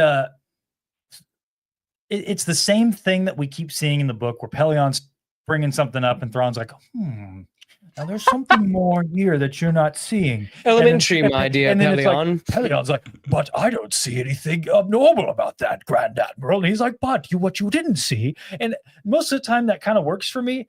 But here I'm like, you're telling me Pelion, his red alarm bells didn't go off when there was a Ysalamiri on that ship. And so I don't like this idea that, hey, we got a smart guy. Let's show him being smart because everyone else is dumb. Yeah. Like Pelion should be competent enough to be like, hey, especially at this point, right? Like exactly. It's like you were there when he got all the Ysalamiri. Like, you didn't even know that these things existed until the last book. And then you come here and you're like, oh, I thought they just had it as a pet. Who am I to judge? You know what they? It's a weird lizard. And Thrawn's like, but actually, Pelion, what you did not see is that this Ysalamiri is actually the key to everything. This was a big eye roll for me because I'm like, man, you don't need to dumb down the other characters to make Thrawn seem smart. Everybody can be smart, just on different gradations. And so I know I'm splitting hairs about this here, but that really bothered me. I think I do agree because I think there are some times where I'm like, Pelion, buddy, like, you know, like I'm like, because there's occasionally he'll do this and Thrawn's like, good job, buddy, you did it, you know. But exactly, it's like few and far between where I'm like, okay, at this point, like I think he should be picking up on Thrawn's thought process, and it very much is like let's I don't want to rag on it too much, but it's very much like, let's explain to you how they figured this out by using Pelion, you know? But I think even that's it right there. It's like, we need the audience to understand Thrawn's thought process. So we need Pelion to be dumb because we, the audience, are dumb. And we need to hear, you know, Thrawn explain it to us. And like I said, most of the time it works, but here it's been the worst one for sure. Yeah. Yeah. Yes, Seth. Could it be also him playing off the whole idea that like the Empire really would have been at a loss without Thrawn? That like these guys would not have been able to hold a candle. Well, I get that your everyman is not going to get it, right? Yeah. But Pelion should. Why? Because he's been hanging out with him? Because he was, I'm talking this specific instance. Yeah, like, he was there. He knows the importance of Ysalamiri. It's also another red flag because it's the exact same type of ship that crashes on Merkur when Mara and Luke escape. Yep. Pelion and Thrawn know about they were two skip rays, right? And the first red flag would be, skip ray, crash landed. Yisla Miri. It's empty.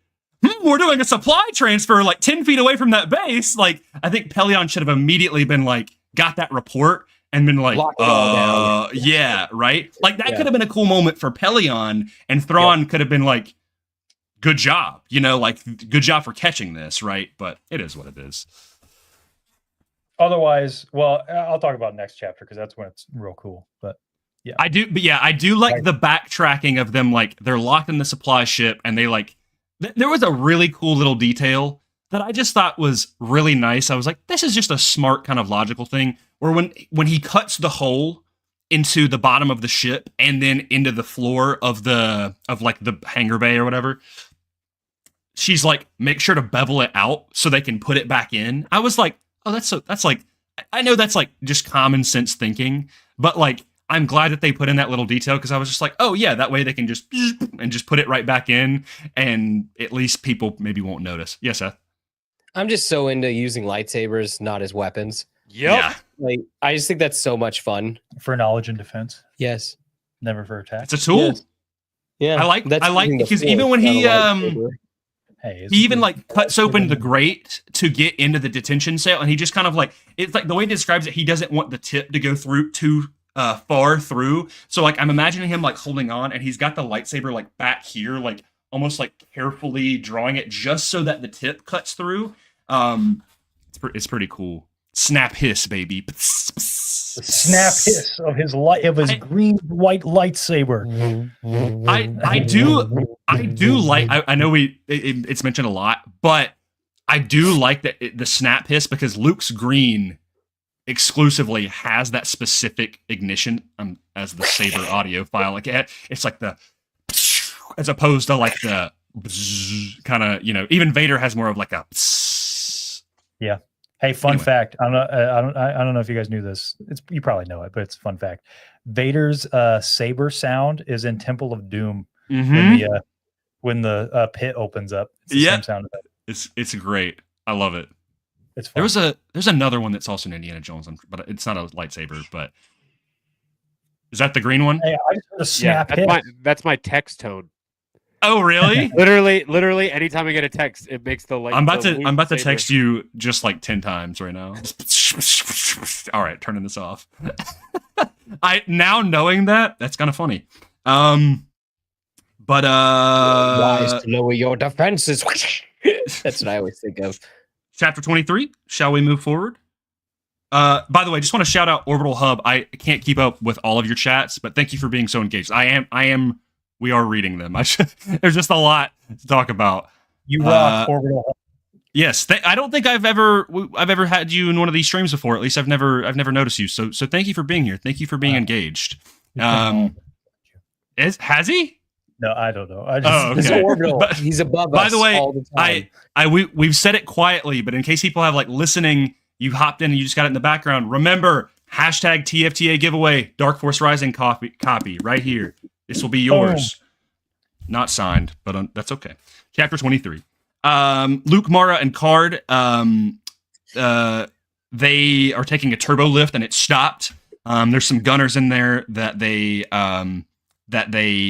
take out, and then they kind of cut their way out through. It reminds me of Revenge of the Sith. I know. I was going to say that reminds me so much of Revenge of the Sith. They find a service tunnel as they're kind of going through the elevator shafts. And they're led to a droid service room and terminal where Mara figures out that the computer on the entire ship is shut down. A group of troopers find them, they take them out, and then they decide to go to ship deep storage as opposed to going back to hopefully find a ship there and fly their way out. Thrawn and Pelion, they scramble. They're kind of scrambling around for all the updates. They acknowledge that yes, the Falcon is actually aboard on the ship because they brought it from Endor earlier, it was heading for deep storage. So more than likely, they're probably going to use that that's where they're going to go. Back to Luke, Card, and Mara find a way to deep storage, and to find a ship. As they make their way in, the Falcon arrives via one of the kind of the lifts. They intercept it and manage to get out with some lightsaber combat, some blaster combat, some fancy flying, and escape off to hyperspace. Just a very cool set of action set pieces. Again, you got to read it or listen to it. Back with best part of the book. Yep. It's so good, dude. I'm just like visualizing it, and I'm like, again, I view it like a Clone Wars episode where I'm just like, I can just see this, and I'm like, this is good. Dude, I would die if we got something like this. Yeah, dude. Animation, like visual media. Guys, do it, please.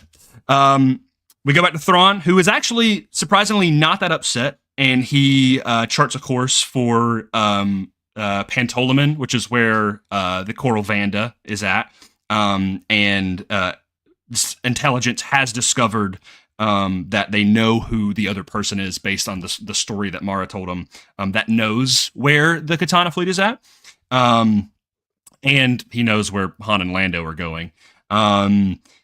They have a chance to get to the Dark Force before Card can give its location to the New Republic on Coruscant. Dude, great chapter. This is, I know I was just clowning on it last chapter, about like Thrawn being smart and everybody else being dumb.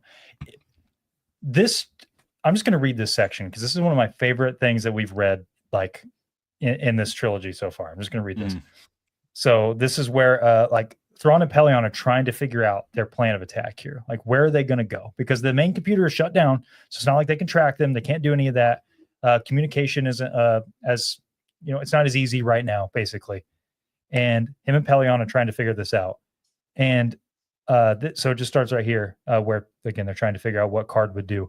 No, they won't make for the shuttles if Card's in command, Thrawn murmured. He's more apt to try something less obvious, perhaps TIE fighters. Or perhaps he'll use the supply shuttles after all. Assuming we won't expect that, or else.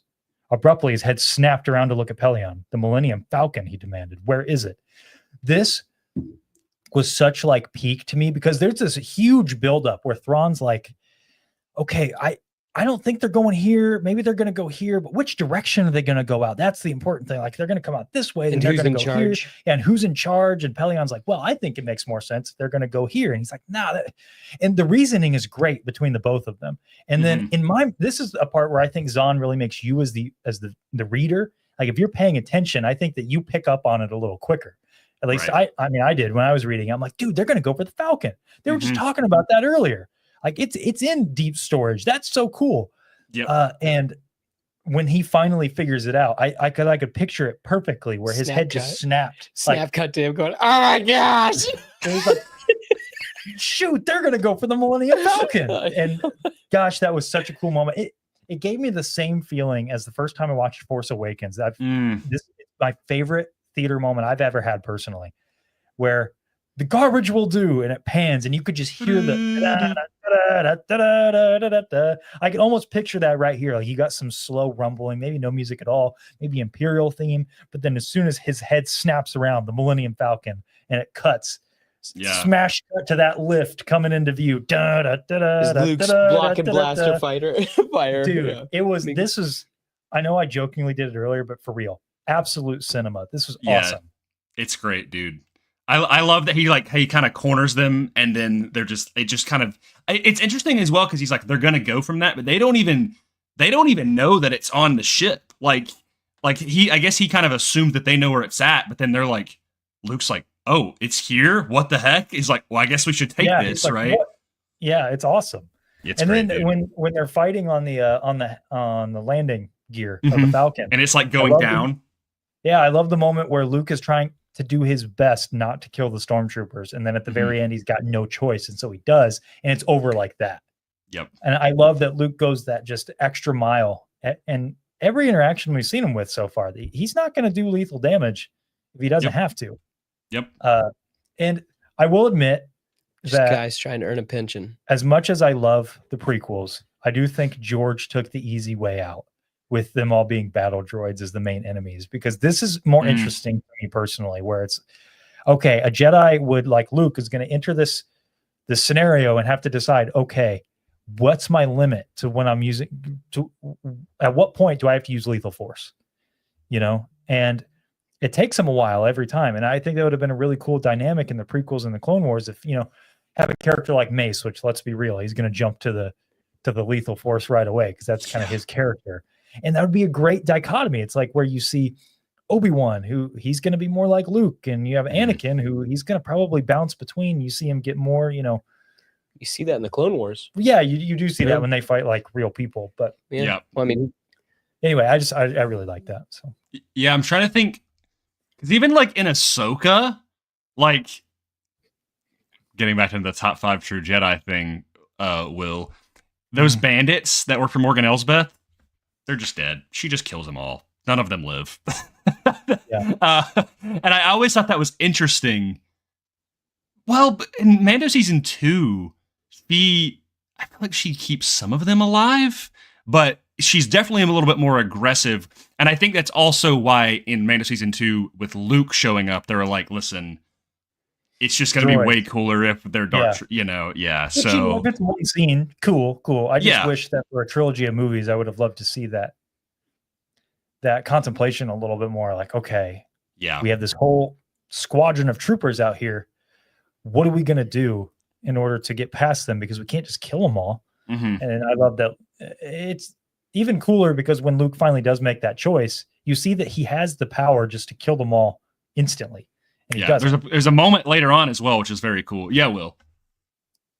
On the flip side of that, do you think it feeds more into the fact that only the bad guys are the ones who actually kill people and living things? And when it gets to Revenge of the Sith and Anakin actually does kill a human in Count Dooku and then watches Mace go after and kill Sidious, that he goes and flips, that it probably makes it a little bit more like thinking about it. Because I know the whole point is like thinking about actually killing another living being, but since it's all battle droids the entirety of the war and only the bad guys are the one killing real people. And I know there's like in Clone Wars, there's other moments, right? But if you're just looking at like where Anakin kills the Mandalorian, you know what I mean? Yeah. Seth, go. But then Darth Vader becomes a robot. Yeah. And then Luke won't kill the robot. Becomes the very thing he swore to destroy. That's a great point, Will. Actually, I like that a lot. That recontextualizes for me again, like Vader or Luke wouldn't kill the robot. Wow. Does Luke on Jabba's sail barge really kill people? He's also in that. I think that's really knocking him into the Sarlacc, dude. Yeah, he is swinging that thing like a baseball bat. Like, but he cuts off club. He's like kicking them down to the ground and like cutting off their blaster barrels and stuff, right? Like he's not like you never see him. You never see him just like straight like just cut through a guy. That one smash cut with Leia's choking where he hops up and then he just goes and just whacks that one guy. He's dead. He literally 3 times goes like this at one point. Yeah. Does he hit anybody with those though? Post. And then I was gonna say too, he blocks the blaster bullets when he's on the top, and then that doesn't mean anything. You can hit someone in the shoulder, and they're like, what about that one guy that comes out and he just whacks him? At the point of Jabba's sail barge, I don't think that Luke has Batman level disarming abilities where like he's like pulling apart their guns and stuff. And then it hits a guy in the shin and it's not be like, well, it's only a flesh wound. Like it's I know. Yes. Cool. Can I say something about Batman? Or is this gonna is this too much?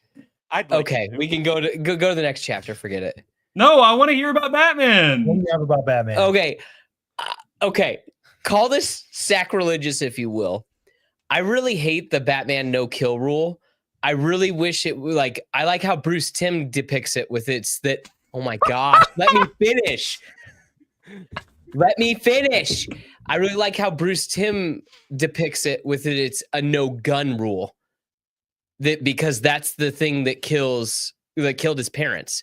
And then in Batman Beyond, he knew he had to quit because he had to rely on a gun. He had to rely on the thing that killed his parents. So personally to me, I like the Bruce Timm's no gun rule more than just a flat out, I will not kill. Hard disagree from me. Okay. What's the difference? Yeah, I would have stabbed this guy. Again, Good on you, Well, what- citizen. Stab away. Yeah, because then like, what's the difference between a hidden green arrow? You take that katana and you cut down your fellow citizen. Yeah, he's just like Red Hood with a sword, Yeah. Yeah. or like just hitting people with the Batmobile. It's like it wasn't a gun.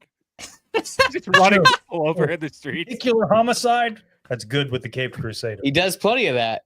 You watched the Zack Snyder one? That's what I'm Oh, saying. yeah. Okay, well that's Well, that's yeah. uh, What does Grand Admiral Thrawn think about Batman's no-kill rule? Cut over to our new probably cameo. knows. No, we don't have a cameo this time. Sorry, guys. Imagine that was an elaborate setup just for a. Hello, Grayson's underwater. Globe. I'm on Coral Vanda. How do I turn this? Ah! Am I? And you're still foggy. Oh, there Is he this thing on? Tell me, are there actually I can't- dinosaurs on this dinosaur tour? How do I? I don't know how to fix this. We're gonna wait. Maybe I stop my camera quick. All right, it's fine. Well, anyway, next These are chapter. the moments when I was explaining in Dark Force Rising the parts that are like the really great pillars and the sludge you got to get between. These are the moments that are the really great pillars of these streams for me. Of when stuff like this happens. I hope you clip this. I hope you clip the. Can I say something about Batman? Like, I just think people are like, how did they get to this point? You know, We should do a promo for the beginning of these streams with like little moments like that, like you do for Mortis FM, but with just weird stuff that has nothing to do. Well, we don't even talk about Star Wars. Like, I talk about Batman, and then it goes. It simply does not exist right before for the. I agree. There we go. Chapter 7 24. chapters left. We have what? So we have like 7 chapters left. 6, I guess. Yeah, I thought you said Oh, 11. I was like, that is not true. A lot has happened. Yeah. Okay. All right. What do That you was mean? the peak. All right. Chapter 24. Guys, we're on the Leia. Dark Back to Force. Leia. Hey. She awaits to go to Nystal, the capital of the planet Hanagar, as she examines the family tree in the Duca. The matriarch speaks to her and reveals that Kabarak is not her son, but her great-grandson. That's what third son means. Big reveal, which in turn reveals that Hanagar was ravaged not like anywhere from 5 to 10 years ago, but 44 years ago, which was in the Clone Wars. So the rebellion didn't have anything to do with it. Now, I have a little tidbit about this in a second, but we're going to keep going on. The matriarch brings Leia and a ton of other Nogri to Nystal. Leia says her case to the council, revealing that the Empire is lying to them by having planted bioengineered comb plants, which inhibit other plant growth, and then they've just been slowly destroying them. The decon droid, pulled up, Thrawn whipped up earlier watches, and the Nogri catch it, unable to transmit this big this giant rally at the Grand Duca. Yes, they call it like a convocate or whatever. The Nogri let Leia and Kabarak go and simmer on their decision on what they will do in response to the Empire. They leave for Coruscant and deciding not to go back for the Falcon for Endor. All right, pull up the decon droid. I want to see what this thing looks like. Did you find it? Feel bad for this guy. Does it float or does it drive away?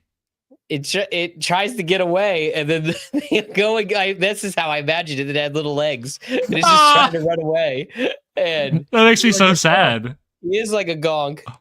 And he's just trying to go. And he just gets I just viewed it like this like weird ball thing that was like floating away. It's like actually that's crazy. Because Talk about a rear discharge chute.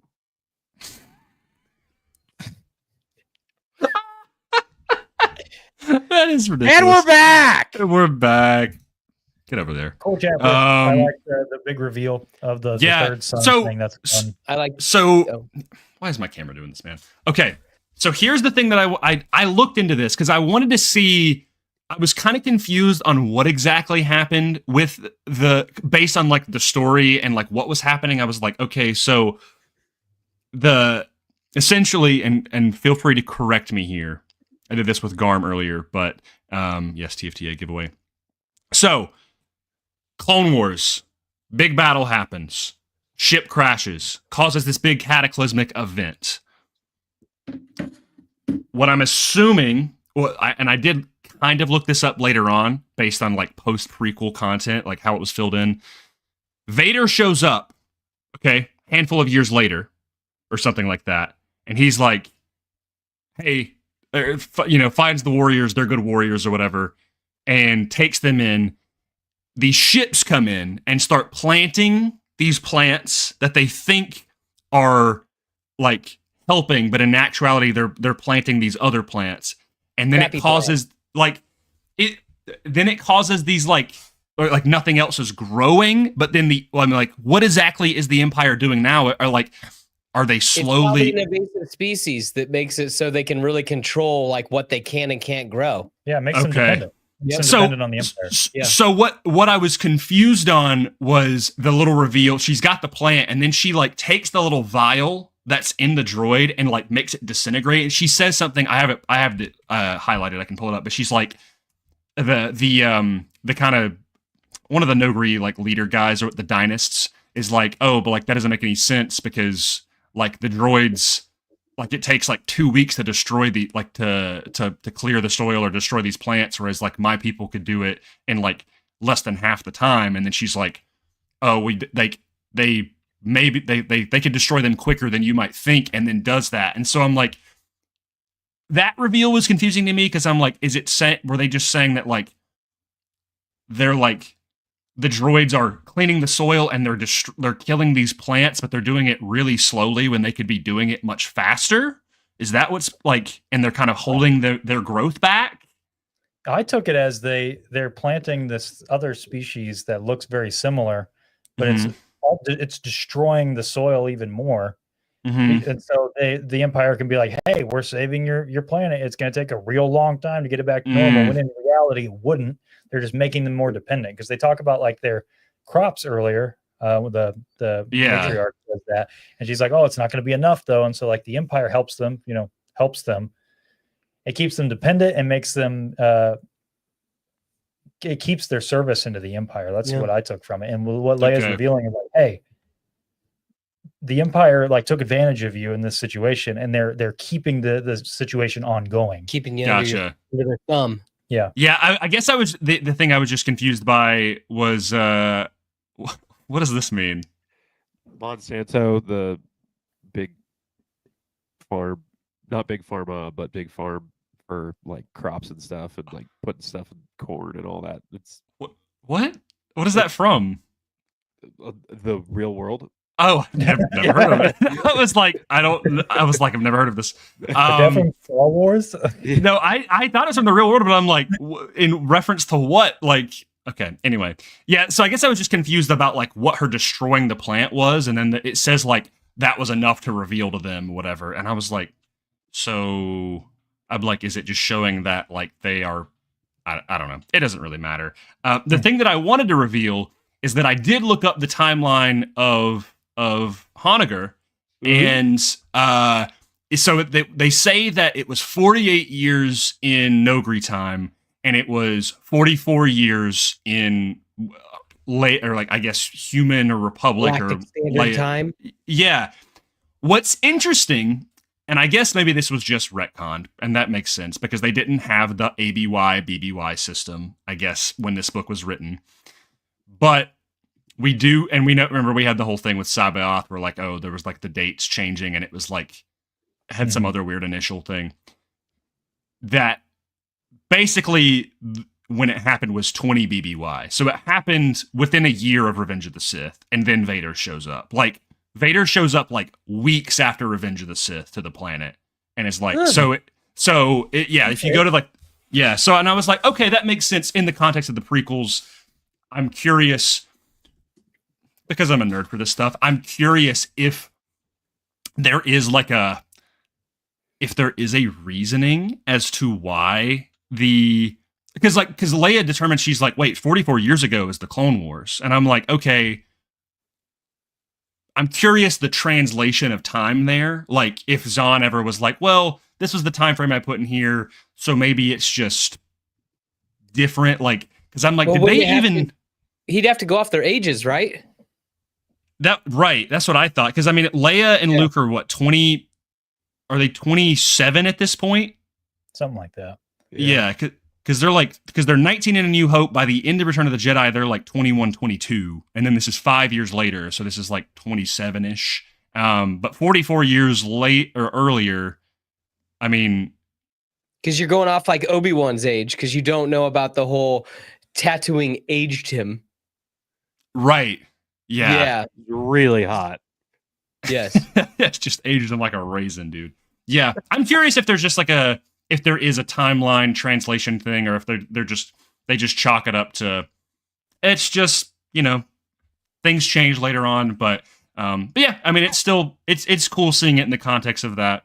And I will say another reveal in this chapter, because they didn't say it at any other point in the book, but Leia's lightsaber is green.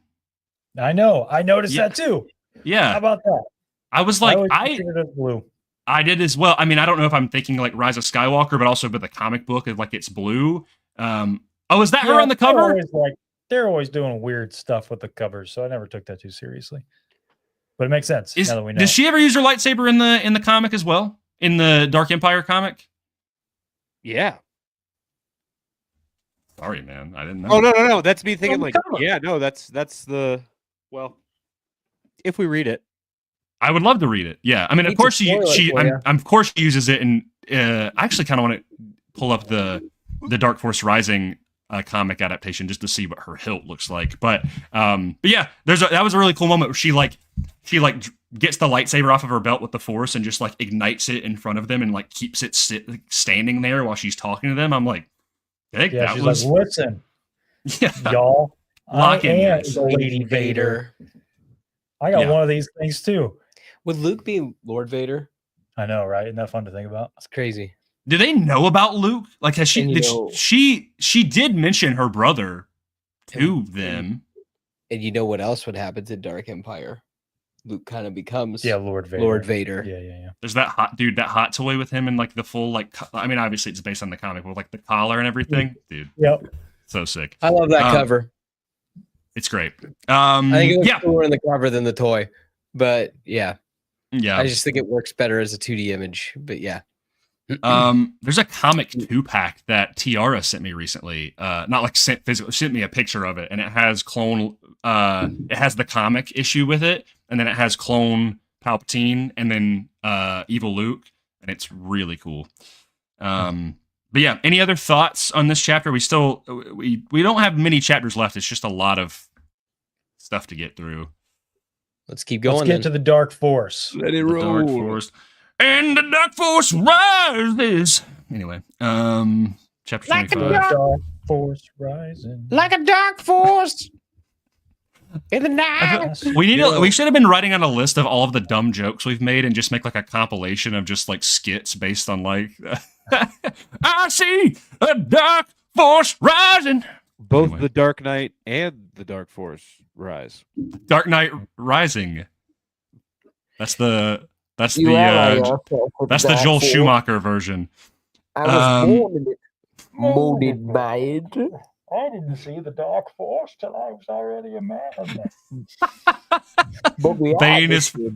Bane got afflicted by the disease that hit the Dark Force. He's actually the last survivor. Chapter 25. Back with Han and Lando. They're on the Coral Vanda. They can't find the contact. They run into Farrier again. And as the ship is attacked, the water in the ship is attacked by turbo laser blasts. They chase after Farrier, but Han is kind of strangled and taken captive into a storage room. Yeah, literally. He's brought into the dark alleyway. Literal mugging yeah, by the Scooby-Doo guy. Scooby-Doo guy. He went, I'm gonna get you, Han Solo. I got you. They chase after Farrier. Han is taken. It's revealed that the contact's name is Captain Hoffner, right? Barely know her. Farrier leaves to make his deal with the Empire. Back to Grand Admiral Thrawn. Oh no. I'm fixing that. No. I'm gonna keep doing that. I have power. Thrawn, he ends up shooting a turbo laser blast from the Chimera to escape them going through this coral passage, the Coral Vanda, and sends a boarding team. Han manages to get past the Wraith with some quick thinking, sets that dude on fire, and gets out. Lando tries to get ahead of Farrier, but is ended up intercepted by some of his men. Han saves him in the nick of time, and they're pretty much just put at a loss. There's people on the ship. They're going to get away. They got to get to the escape pods, and the Empire does get Hoffner. I'm not gonna lie, I was a little underwhelmed by this chapter. I was like, dang, Han and Lando do nothing again. Yep. My boys just over here just. Did you guys who read the audiobook? Read the audiobook? You know what I meant. Yeah, I listen. Who listened to it? Yeah, I listen. Listen to the audiobook and wrote it down. Brutal when this Wraith starts getting burned. Because It's all you're brutal? hearing is like It's screaming. You're just hearing it like go and like Mark Thompson's like, and with one final shot, Han sets the waterfalls on fire. The Wraith screams turn to a high. It's just like real calm. No, You it's just hear bad. wailing in the background, and it goes on for Forever. a long time. It's like they're hollow things, where it's like, because if you notice that, like the trilling of the hollow, the hollow projection, where it's like, it said it turned off. You can kind of still keep hearing it. Is it worse than the Wookiees? That Wookiee guy going. Thank you, Orbital Han. They should be out yeah. here causing way more trouble than what they are. Han and Lando. That's all I'm saying. Yeah, they're just two goofballs. Lando doesn't even want to be there, man. He's just like, I just want to go back to my farm, you know? That's all I want to do. I'm retired, Han. I'm retired. Oh, so it's just Luke's lightsaber. Gotcha. It looks a lot like Luke's, but way more of the ridge thingies. Oh yeah, I don't know if I like that. Well, I do like the art a lot though. Like that's like I like that art style. And the Nogri looks sick, and that lightsaber is better than Leia's saber in canon. I think they both have this. The joke is past, but I found the passage. Can I demonstrate what the audiobook sounds like? Do you want Yes, me to please. wail? Oh, Yeah, you go ahead. The Wraith screamed turned into a high-pitched wail as it twisted away from the blaze. Its head and shoulders seethed in flame. More in anger than pain, though. Han knew alcohol fires weren't all that hot. Given time, the Wraith would slap out the fire and would very likely break Han's neck. It's like that for like 3 more minutes. Bro, No, that has to be clipped, dude. I like, oh my god. That will be our greatest skit. Beyond the Dune Sea has peaked, everybody. That's, oh my gosh. I'm now going to go listen to that after this, by the way, just because I think that's really funny. It's so brutal. You're just like, wow, okay, it just keeps going. Yep. Anyway. It's like, let's tone it down. Yeah, I was I thought there was going to be more happening in the Coral Vanda. It kind of felt like they just got there only to immediately leave, which is like, okay, it's fine. But, but yeah. Just imagine like Grima trying to leave. Get out of my way! Then, like that's what it kind of like. That's what this thing's. Yeah, that's what this thing's trying to do. And they're like, because he kind of like looks like a wave because he's got all like a black cloak. Yeah. Any other thoughts before we move on to chapter 26? 26, hit me. All right, we're getting to the finale here. We're getting to the Dark Force Rising. It's risen. Chapter 26. Everybody and their grandma is back on Coruscant. What did you? I can't. Luke, Leia, Han, Marsh. What did you say? That was funny. Don't worry about it. Just read. We just keep going. Sorry, I shouldn't have. Luke, Leia, Han, Talon Card, Mon Mothma, and that op Borsk Phalia. Hate that guy. They're all having a meeting. Card and he's the Bothan. He sucks. Yeah. Bothan noble. Card insists on getting to the Katana fleet, but Phalia is like, hey, it's not real. You've been lied to. Okay, pal. Eventually, Card gets his way. He's like, we're doing it in the morning. We're going to send out a recon. They're just trying to figure out if it's real. They're not even bringing like a team to like go capture them. They're like, well, let's go see if it's real. Okay. Han confronts Phalia about how his actions of trying to rise to power are going to end up bringing down the whole New Republic if he keeps acting this way. And Phalia's like, I don't care. Card, on the other hand, he meets with Mara, who, very cool little moment where she sees more like the Emperor's face when she's back in the Imperial Palace. Very cool. He orders her to go find his crew and gives the coordinates to the Katana fleet. But he wants one of the guys, Gint, the Slicer, to go back to Coruscant and help crack the whole bank transfer thing regarding Akbar. Leia meets with them, gives Mara a ship to go do this. And then Card also asked for a prep team to leave before Phalia's does in the morning.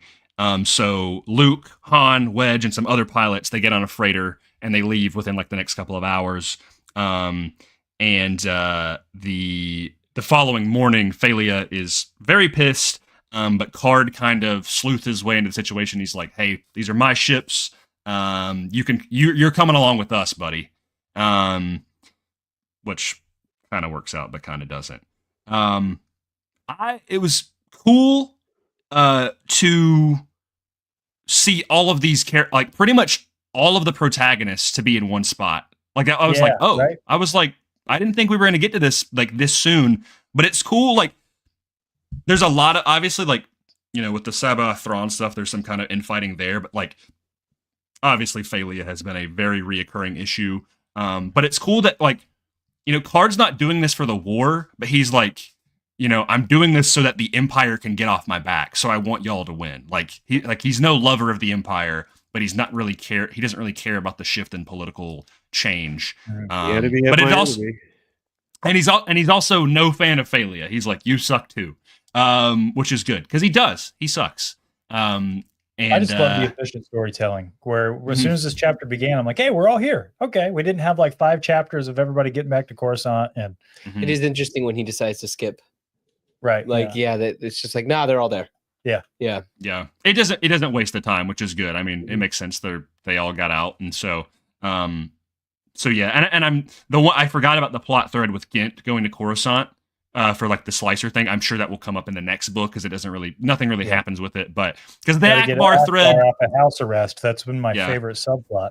Yeah, Akbar, the entirety of Akbar in this book is just like he's trapped. You guys ever watch Breaking Bad? Yeah, he reminds me, like, you know, that meme about Huel at the very end of the show. What happened to Huel? Is he still there in the safe house? That's where I'm with Akbar. I'm like, he's just sitting there on the couch. Is he ever going to get out of there? He never gets to lay on that money.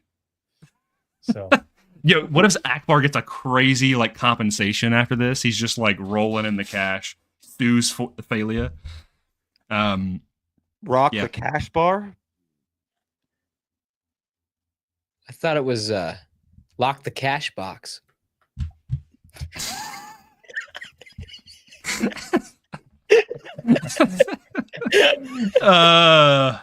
Yeah. Any other thoughts? Nope. Perfect. We're in the home stretch here, boys. Yeah. Chapter 27. Han, Luke, Chewie, Lando, Wedge, and a bunch of the other techs make it to the fleet after 5 days without any hassle. They choose one. They find some of the ships there. Luke's like, hey, that one's I got a good feeling about that one. They land in the ship, and it really isn't. They kind of explore it, and it's most of the systems and everything are working. Like, it doesn't seem that abandoned, and the ship isn't really flyable, but like a lot of the stuff is still working. Han and Luke make their way to the bridge, and they discover that they are on the Katana itself. They are on the head ship of the Katana fleet. Soon after, an escort frigate emerges from hyperspace, which he orders for Skywalker and Solo's arrest on behalf of Phalia. We cut over to Phalia, Leia, and Card on board as well. Han refuses, but orders Wedge. He's like, "Don't get a court-martial. Just comply." And as Phalia is lashing out at Han, a Star Destroyer comes out of hyperspace. Wedge and his squadron immediately turn around and start attacking or fighting off the forces from the Star Destroyer to defend the Katana. Phalia orders his X-Wings to retreat, and he's like, "We're getting out of here. This ain't our business. I don't care." Leia starts to stand up to him, refusing to abandon Han and Luke, and Phalia draws a blaster on her.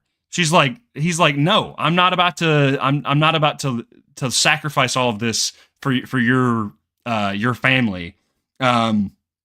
The Star Destroyer, which is called the Adjudicator, also retaliates against Rogue Squadron and ends up going for the lone inhabited dreadnought, recognizing that it's the only one with life forms aboard. Han uses using the bridge of the Katana, gets kind of one final set of shots off from the Katana before it overloads it, and they can't do it again. And they kind of thin the herd of some of the drop ships that are coming in, and then but some of the ships are still coming in for a boarding party. Back to Card, he convinces Leia to turn on the comm and the intercom. She uses the Force on it and outplays Phalia by getting him to reveal that he intentionally put pretty much all of his handpicked loyalists on the ship. And he himself kind of doesn't really care for loyalty. He just cares for the political gain of it. And the captain, the pilots outside end up going back towards the Star Destroyer. They're like, "We ain't listening to this guy."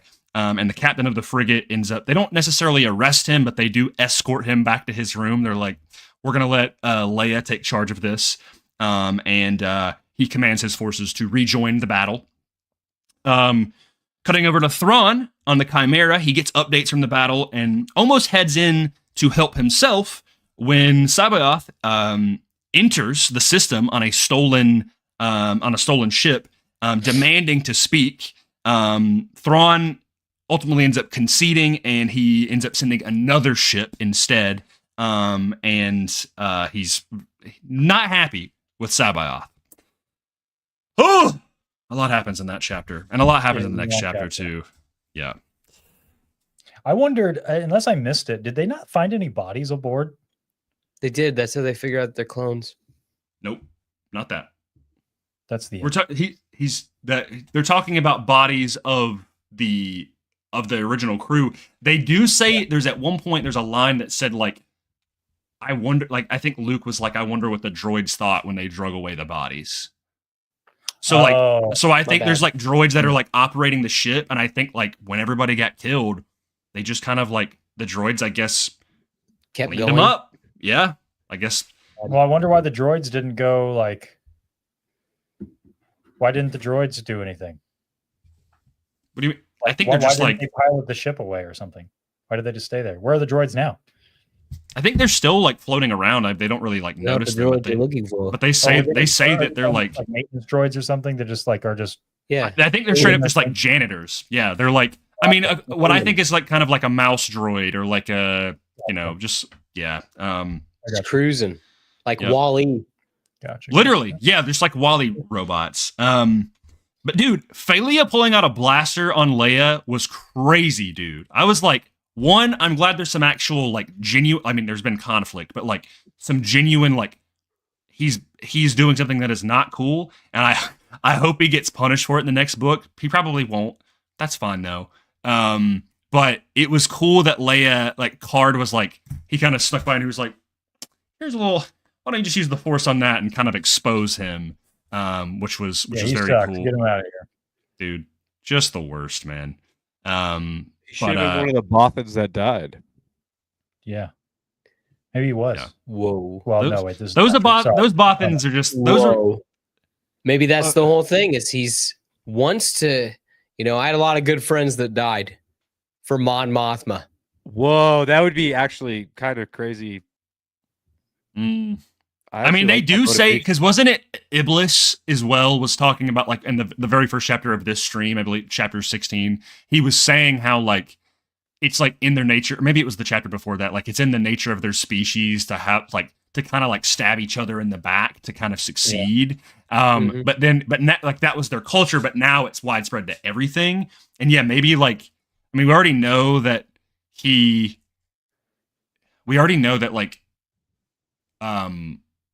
felt like he's trying to kind of weasel something out of Iblis, although Iblis is kind of like, whatever, pal, like, I guess. But I mean, yeah, I mean, I'm curious if the Bothans the unknown pre-Return of the Jedi Bothans are connected to him at all.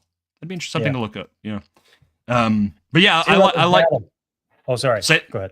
I was gonna say I like the ambiance of them going into the ship was really cool. Like I just loved the way that like they're like Luke is talking about how eerie it is, and it really makes me want to read Death Troopers just because I'm curious if that like if there was any. I don't think so. I've never read that. Is that this? No, I don't believe so. Okay. No, I think awesome. I do think Death Troopers. It is a derelict ship. But I believe it's a Star Destroyer. Man, what a missed opportunity! I'm curious if this chapter was any inspiration for that book. I don't know. What a missed opportunity. That's all I'm saying. I'm not into zombies or anything like that, but that could have been cool. That would have been cool. Yeah. Yeah. I don't remember if it's specifically in the book, but it is in the comic. And I don't remember if it's in the audio book as well. But when Luke and Han are like trying to figure out what to do next, in the comic, there's a point where they're both on the bridge, and to Seth's point of they're just playing the hits with Han.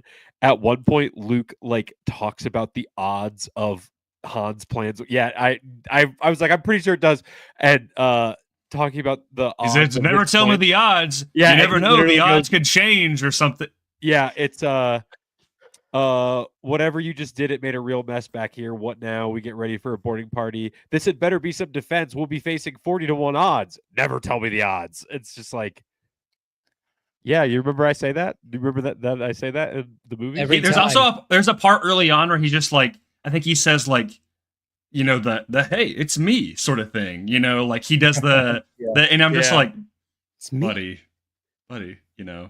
Or he goes like, just trust me, okay? Like here's a follow-up question for you guys. For lines like that pop up in other Star Wars media outside of the like I've got a bad feeling about this, is that like cheesy for you guys, or is it cheesy enough where it's like, oh, they like I love that's a through line in all There's of them. Only two that I'm like, I love that. I love when they put it in. It is "May the Force be with you" because it's a regular saying, and it's I've got a bad or good feeling about this, right? Yeah. Like the words right out of my mouth. That's me too. Yeah. Yeah. I think it's kind of cringe. Yeah. The thing I just don't like about it, especially in this instance, is it's like Han is literally just saying all of his lines. Yeah. And I get it. Like there's consistency with the character at that point, but it's like, you know, this is your opportunity to like, what? We all have our own little like things we like to say. Like everybody in this, I'm trying to think of what everybody grimaces. Everybody what's the other thing that everybody does? Lopsided smile. Yes, and they grimace all the time. Like so it just yeah, it's just too on the nose for me. I'm just thinking of this is your opportunity to like write some cool new lines. Yeah, for Han. If it was like a variation of like, say he did. It's me, Han Solo. It's like Christopher Walken. I don't know. I just think that there's a line between homage and plagiarism, and like we're going a little too much in plagiarism territory. Stuff like that is why I loved like Robot Chicken and Family Guy so much, is because they would make fun of stuff like that if they were to say it again. And I think of just stuff like just at one point of Han playing the hits of saying just lines that don't even make sense in that moment of just like in that moment of where he's like, get out of the apartment. Like Just saying random Han Solo lines. It would have been funny if like I would have liked that scene way more with like the never tell me the odds thing if he didn't say that and it was just like Luke says that and it's just like Han looked back and gave him a smirk, you know, he turns around like just that, right? Like over his mouth. Homage. Yeah, I agree. Yeah, and I think even that line I don't think would have been as on the nose cringe if he just didn't do it at all in the rest of the book, you know. Like I think you can get away with one freebie to be like, okay, right? But like when it's like you know, like or like imagine Han and Lando say it every time they're gambling throughout these books. Never tell me the odds. Yeah, never tell me the odds. Just throwing dice. Never tell me the odds. All right, let's finish this. Han. Okay, Han. Yeah. Chapter 28, pretty much the final chapter. Pretty much. We cut to Rogue and Gold Squadron. They're dealing with some of the fighters and drop ships before some make it onto the Katana. Han, Lando, and Luke, and Chewie, and the rest of those techs spring a trap on them before splitting up to counter an Imperial flank. Han and Luke find a small, I guess, kind of, I'm thinking like an ATRT basically, but a small, like, kind of condensed walker that's disabled, and use it to take out a bunch of the troopers. The Star Destroyer moves in as the New Republic is dealing with the fighters, so it's getting closer to the ship itself. Abruptly, Mara Jade and the other smugglers arrive from hyperspace to attack the Star Destroyer. Mara takes out a sensor in the rear before somebody else shows up. Garmbel Iblis and his 6 dreadnoughts arrive. And Leia permits Iblis to help. They actually establish that they know each other. However, Card reveals that he did a scan during the whole Thalia thing, and there's only 15 dreadnoughts left, which means that the Imperials actually already came here and got all of the ships already without them even realizing. Suddenly, a second Star Destroyer arrives as a backup for the other Star Destroyer. Mara gets hit by a TIE and she ejects, ending up in the path of one of the Dreadnought's ion cannons, and she's knocked unconscious by some stray shrapnel. Back to Luke and Han, they reunite with the rest of the people on the ship in the anteroom of the bridge, holding off troopers. Luke kind of comes up with this plan where they all back into the bridge, and Luke kind of stands at the doorway, and he throws his saber to depressurize the room, throws it at a nearby wall, and dives back in. All the blast doors seal. They kind of feel helpless. There's nothing we can do until Han realizes that, wait, they're on the Katana. They might be able to control one of the other 14 ships. And he's able to pretty much just fly one of the ships straight into the... Yeah. Yes, yeah. Well, does he... I was thinking more Raditz. The Hammerhead in Rogue One. He just plowed, but I mean, it blows up. So I guess it's kind of holdover maneuver in that way. And the Judicator, the first Star Destroyer, ends up retreating. I'm going to go ahead and throw in chapter 29 here because it's pretty brief. We cut back to Thrawn, who is upset with Cyberioth for delaying the backup. He thinks they could have won that battle if he didn't. But Cyberioth is pretty fed up with Thrawn at this point, and he's like, I'm going to be a lot more important now, and in fact, I'm going to take control of the Mount Tantus operation. And we cut over back to Luke, who he goes out, he rescues Mara and gets her to a medbay on one of the backup star cruisers from the New Republic. Han calls him back to the Katana, and they discover that all of the troopers that got suffocated from the depressurization are all clones, which will expedite the process of the Imperials getting crews for the Katana fleet really fast. And to be concluded. So, dude, I have a lot of thoughts about this. I love the holdo maneuver thing. That's great. Yep. The hammerhead shark thing or hammerhead ship thing, whatever you want to call it. That's great. Awesome. I don't know. I don't think this is the strongest conclusion in my opinion. And what I mean by that is I love everything that's happening, but I think that the clone stuff was left on the table way too long because Air was all like a lot of seeds sown about like what's going on Mount Tantus. Not a mention. I forgot. It mentions it one time, I think, like in the first half of the book early on, and that's it. And then it kind of just comes out of nowhere here. Like, again, I like it. It's a great solution to the problem. Zahn's really good at that, where it's like, hey, I think Han even mentions this, Han and Leia, where it's like, man, we've got all these we've got all of the Empire now has all these ships. How are they going to man them? We have time. And then, oh shoot, they got these clones. We don't have time. So great for tension building and everything. But at the same time, I'm like, okay, but it's been a long time since we've addressed that mystery. And so all of a sudden it coming back here. And then my second issue with this, and again, maybe I'm nitpicking, but we're cutting back to Thrawn and Pelion a lot throughout this book. But for some reason, we don't get the moment where they decide to send the clones in and all of that.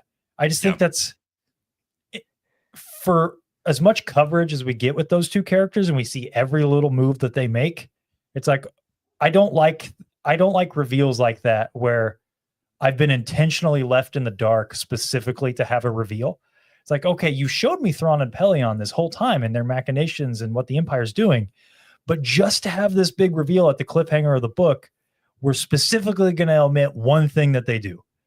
And I don't know. Anybody else? Is that just me? It is kind of cinematic, though. Yeah. Again, it's a cinematic moment in the moment, but I think that it's sort of cheap. It's cheapened by the fact that we just don't get them talking about it. I don't know. Again, it's just me. Me. For me, I think I agree with you. Like because it's like, you're like, oh, there's like a couple lines where Luke is like, he feels like something is off about the troopers. He's like, what is the deal with this? But like, for me, the clone thing makes like the big thing for me that I was kind of like, oh, what is that? Like all of the Katana ships were gone already. And I was like, oh, they didn't think to like check into that first. And like the clone thing helps that. But like, I agree with you. I wish either one of those things, and when we're cutting to Pelion and Thrawn, they would have said something about like, well, we've already got the ships anyway, or like, oh, like, or at least something about like, the operation on Mount Tantus succeed, like ensures that we've got the ships or something, right? You're like, what are you talking about? The only, sorry, I'll just real quick. The only allusion that we get to it is in that same chapter when Sabaoth is like, hey, I'm going to take over Tantus, and Thrawn's like, oh, we thought that would make bad memories for you. And they heavily imply that it's about cloning. And that's a great little setup. But the problem is it's right there in the same chapter. Yes. So it's like, okay, we had a whole book. You know what I mean? Yeah. Last Command is seems like it's going to be very clone centric, but yeah, Will.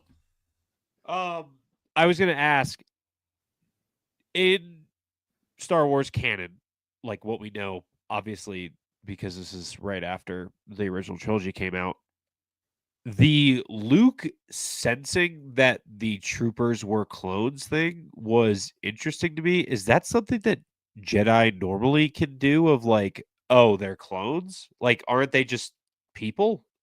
Like, I understand that their makeup is different, but like, the impression that I got is like he was sensing something was off because they're all the same person. Like, but they're not like that's all my different question. people. Is like, if you were to compare that, if you compare that to like the Clone Wars, like Ahsoka wouldn't be like if Rex, 5, and Jesse were all in the same room, it'd be like, oh, there's 3 Jessies in here. In fact, Yoda makes specific mention that all the clones have their own identity in the Force. Yeah. Does that scene where they're all around the campfire? I think Domino Squad, is that who's he's with? Yeah. And he's, so that is interesting. I guess I wonder if these are, I wonder if these, like, okay, I think about like the Force Unleashed 2. You remember those clones that you fight in Camino? Yeah, right. See, that's where my vibe is going. Is like where the clones that we know now, like in the Clone Wars, they're still like, what, 13 years old? They're aged. They've had a life. The mention these that guys Han are fresh. Have an army ready in like 4 months tell me that these clones don't really have that imprint. They're like drones, same soul, if you will. What's up?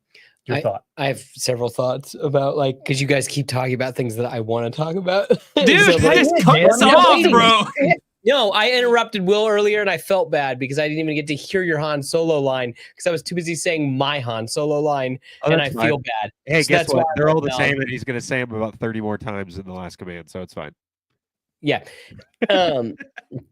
I think it's interesting that he brings back the clones because like all he has is the original trilogy. So I wonder if he's like, Clone Wars. All right, this is how it was. Yeah. Yeah, and I'm gonna harken back to that. And I take how I took it is that these are different. This is a different breed of clone. Yeah. Like, these are literally just these are soldiers and that's it. They are not individualized at all. Mm. Yeah.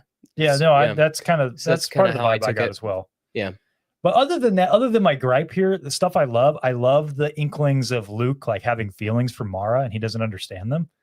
Peak. That's good stuff. I like a girl. Yeah. That's really fun. And in a vacuum, I do really love this final battle. And I think the clone reveal is great.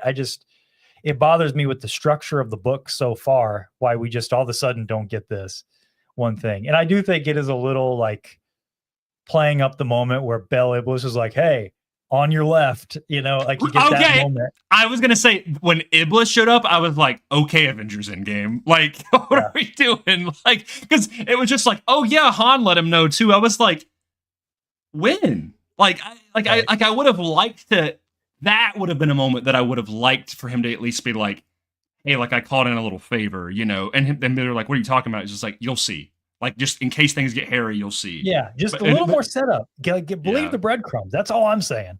Yeah, that's all I want.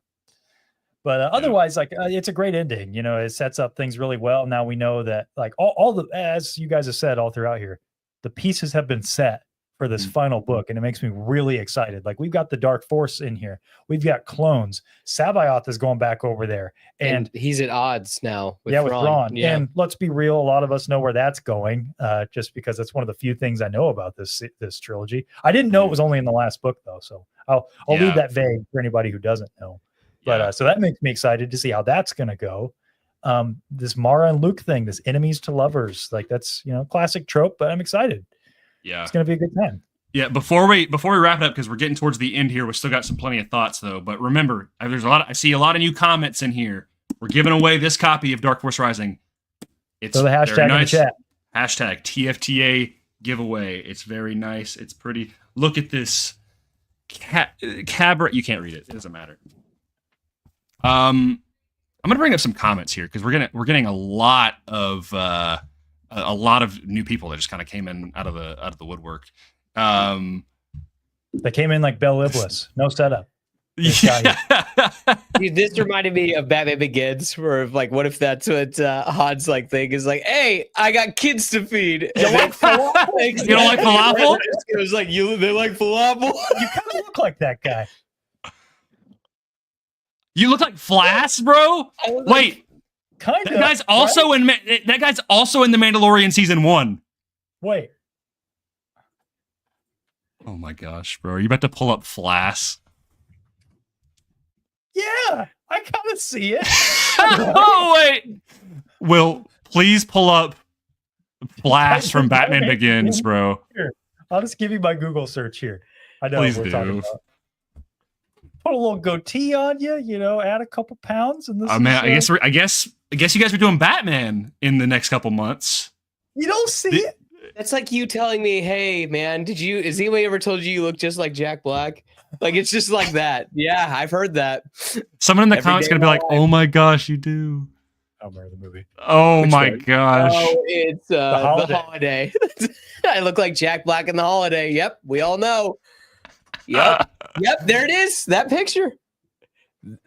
There. That. Oh, we're talking about nonsense. Why do we always keep going back to Batman? No, this is okay. This is Jack Black. Oh, gotcha. Okay. Let's see what. That is a sick name, dude. Yeah, dude, that's crazy. Better than the first book, which is a 3 out of 5 for me. Solid adventure, but bigger than life experience that some fans talk about. Yeah, I can see it. So, are you saying Air was 3 out of 5, or that? Yeah. So, would you put this at 4? I was more confident about putting this one at kind of at a 4 out of 5, mainly because Air with the whole like those final couple chapters with the mole miners. I really was just kind of like, okay, you know, like it didn't really amass to anything. Like I thought that, like I really thought like the book was going to, it was building blocks, but it was snuffed out very quickly. And I thought it was going to be more comprehensive to the bigger plan. So that's why I like the Dark Force stuff, because I'm like, okay, this actually contributes to Thrawn's, not that the Mole Miners things didn't, it just failed so quickly that like, I'm like, okay, so a conclusion to the book, sure. Right. And I thought the stuff on the Merker with like Luke and Han and Mara was so much more interesting that I thought the book was going to end there. Whereas this, I was like, okay, we've got most of our protagonists, which should be there, other than Iblis showing up, which felt kind of, I don't know, kind of forced, dark forced. Anyway, but other than that, I was like, I like this. I like that Phalia is there as well. Like he's kind of not just this tertiary character. So overall, again, like, and the whole stuff when they break out Card, it was just my favorite segment of chapters, dude. Like it was awesome. Yeah, Card's the home. He's great. This might be a hot take.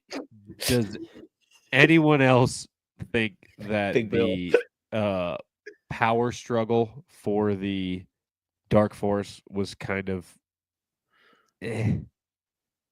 like what do you mean? Like I feel like having this secret fleet of like this giant weapon that's out there, and for the amount of time that they spent talking about it throughout the book, I just feel like, and I know it was a secret to a lot of people, and it was more like in Skeleton Crew were like, oh, I thought that was a myth.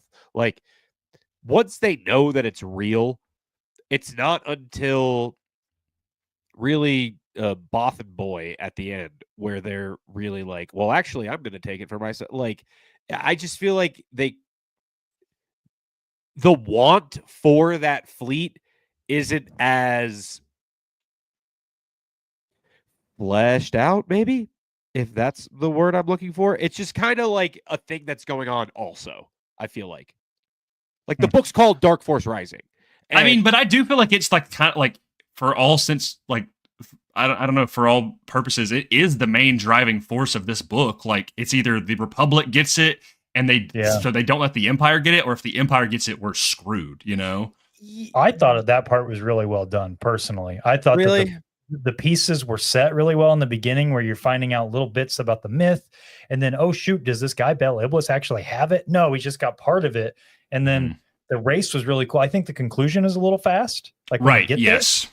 But I personally thought it was set up really well. That's just me.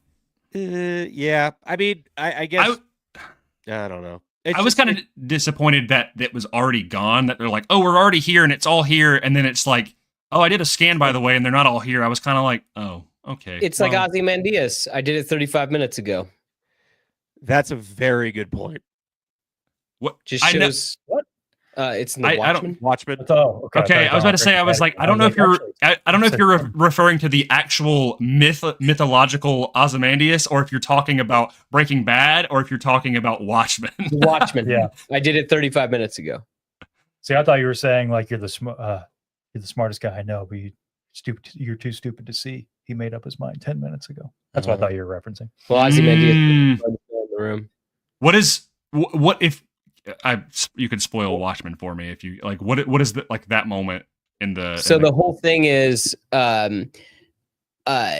basically Ozzy drops aliens on top of all the major cities to make it seem like that every major city has been hit by an alien invasion to try to unite the world. And Rorschach's like, no, we're gonna stop you. And then he's like, please, Rorschach, I'm not a supervillain. I'm not going to just sit here and monologue. I did it 35 minutes ago. And then they realized the plan's already happened. So that's what you're saying, like Thrawn, when they arrived there, it's like, I already did it. Yeah, they're already gone. Yeah. I mean, and it does make sense when you think about the clone setup, and also the fact that they spent like, I don't know how long. I mean, it took them 5 days to get there. And also they sat there for like, at least 12 hours bickering with the council. So like, I mean, I guess it makes sense that Thrawn got a head start, and it's like, oh, hey, here's all these ships. Like, and then they're like, hey, you were so lost in the sauce that you realize like it's already slipped by. But yes, Seth. This might be a hot take, and this might be like the hottest take I've ever had. I think Star Wars. I think Star Wars. Very excited for how that was prefaced. Yeah. I think Star Wars Legends does have a little bit of a problem having like crazy like super weapon MacGuffins after the Death Star. That I think the Dark Force is kind of like, I'm like, cool. It's not even a hot take. You're a lukewarm. I agree with you. It's just a lukewarm. Oh, I was gonna say that you were gonna be like, I love the Sun Crusher. Yeah, no, because there's like the Star Forge. There's like the Sun Crusher. I'm sure that some people are in. Well, people love these books. What if it was a bigger gun? Yeah, it's the exact same. What if they all had a Death Star weapon? Yeah. I mean, all the Death Stars inside of one. Not that canon doesn't do it any better. I figured that there's going to be some people out there. Well, people love these books. That doesn't mean that the Dark Force. Okay, that's the name of the book. I will say I will say the Dark Force is better because it's not super weapons. It's just like, hey, the Empire needs ships. Here's a quick way to get ships. You know, but they're like special ships. Like they're like, you know, but they're old. The ships, but they're better ships. Exactly. They don't make them like they used to. They're pointy. But they're not as good as Star Destroyers. They're not as good as Star Destroyers because 3 dreadnoughts can't even take down a Star Destroyer. Yeah. I'm with Grayson on this one. I think it's different enough. This isn't like Starkiller Base where they're kind of re-rolling the hits. It's and then all of the Star Destroyers and Rise of Skywalker that also have super weapons. You're like the final order. There you go. Yeah. Kind of like that, but I like the setup that it's this long lost thing. It's not something that was made in like 3 days. Yeah. Sonny agrees about the clone. It kind of came out of nowhere. Yeah, I think it only feels like it came out of nowhere because it's been so long since we heard about it, you know? That's all I'm saying. Yeah, that's all I was getting at with that. Hey, let's do this giveaway. Oh, never mind. I was going to go through some of these comments, but I'd be more than happy to do the giveaway right now. We'll go through more comments. That's okay. Okay. Especially the first book, supposed to feel such a deep hatred, yet she is charismatic from the beginning. To me, felt forced and obvious what Zahn wanted to do with her. So here's the thing. I will say, obviously, we know Luke and Mara do end up getting married. I'm going to wait and see. I'm sorry, Will. But the thing is I don't know if they ever get to the point in this book, based on what I know from the ending. I don't know if they're ever set up to be romantic in this book. Like, I don't think that is until much later on. So to be honest, like, obviously I know that, but I have been viewing it in the context that like that is not going to happen for a while. I could be wrong. I don't know. I'm just kind of going with like a blank slate of like, I don't know if, but I mean, yeah, it might also just happen. Let's see. Scroll down. Let's see. Yeah, Luke. I think Luke's got some decent character growth in here, especially with the stuff with Sabaoth. That's been nice.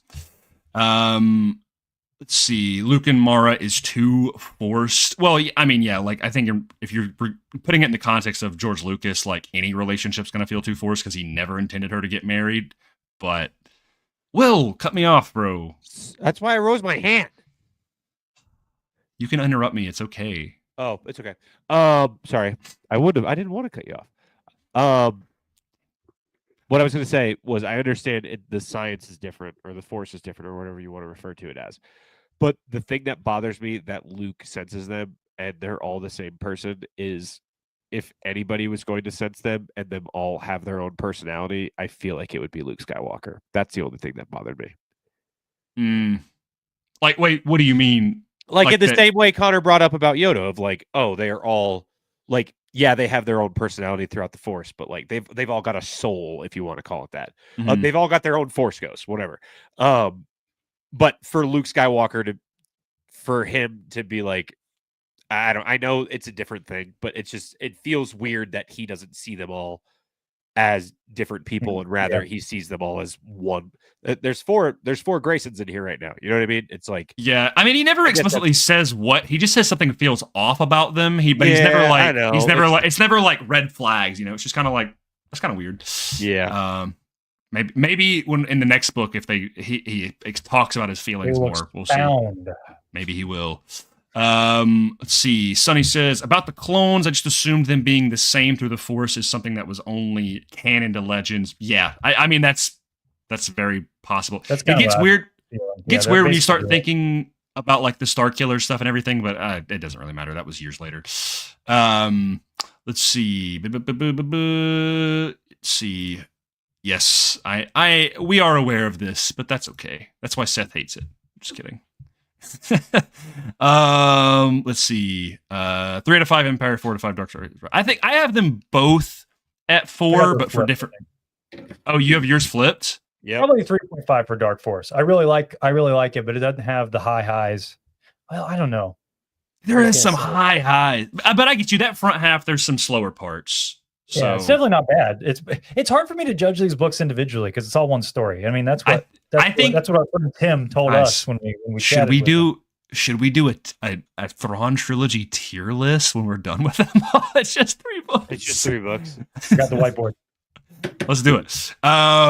Let's see. Personally liked Air a lot better. 8 out of 10. Dark Force is good, but beginning half of the book is very slow, and I wasn't interested. Yeah, I respect it. At least I'm in. Okay, all right. Guys, now's the time. Giveaway time. Let's do this. We've wasted their time. You can't see me. My time is now. Get it? Anybody who has not entered it in, you have 20 seconds to do hashtag TFTA giveaway. All right. If you do it more than once, it's not going to count. Currently, we are at 9. We are at 9 entries. We have 12 people in the chat. You are here.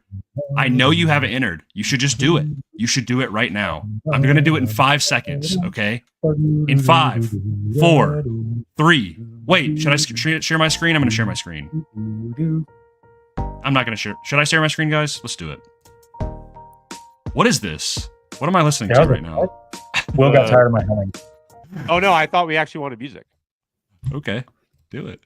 All right. Okay. 3, 2, 1. Who's it gonna be? If it's Will or let's Connor, go beyond the Dune Sea. Watch it be Quinlan Voss again. You're right. Oh my! Okay, get out of here. Oh, Yeah. no way! Run it back. Let's see. Check out that new profile picture, guys. They're looking slick. Hey, all right. I got my own. It's okay. If we get Will as well, I'm gonna laugh. Hey, Ben Umanos, are you in the chat? Ben, come on. Come on, Ben. Ben. Benjamin. Dang him a system. Ben Kenobi. Ben Umanamos. I've never. Ben, I'm gonna give you 30 seconds, buddy. There he is. Whee, there he is. Let's go. Perfect.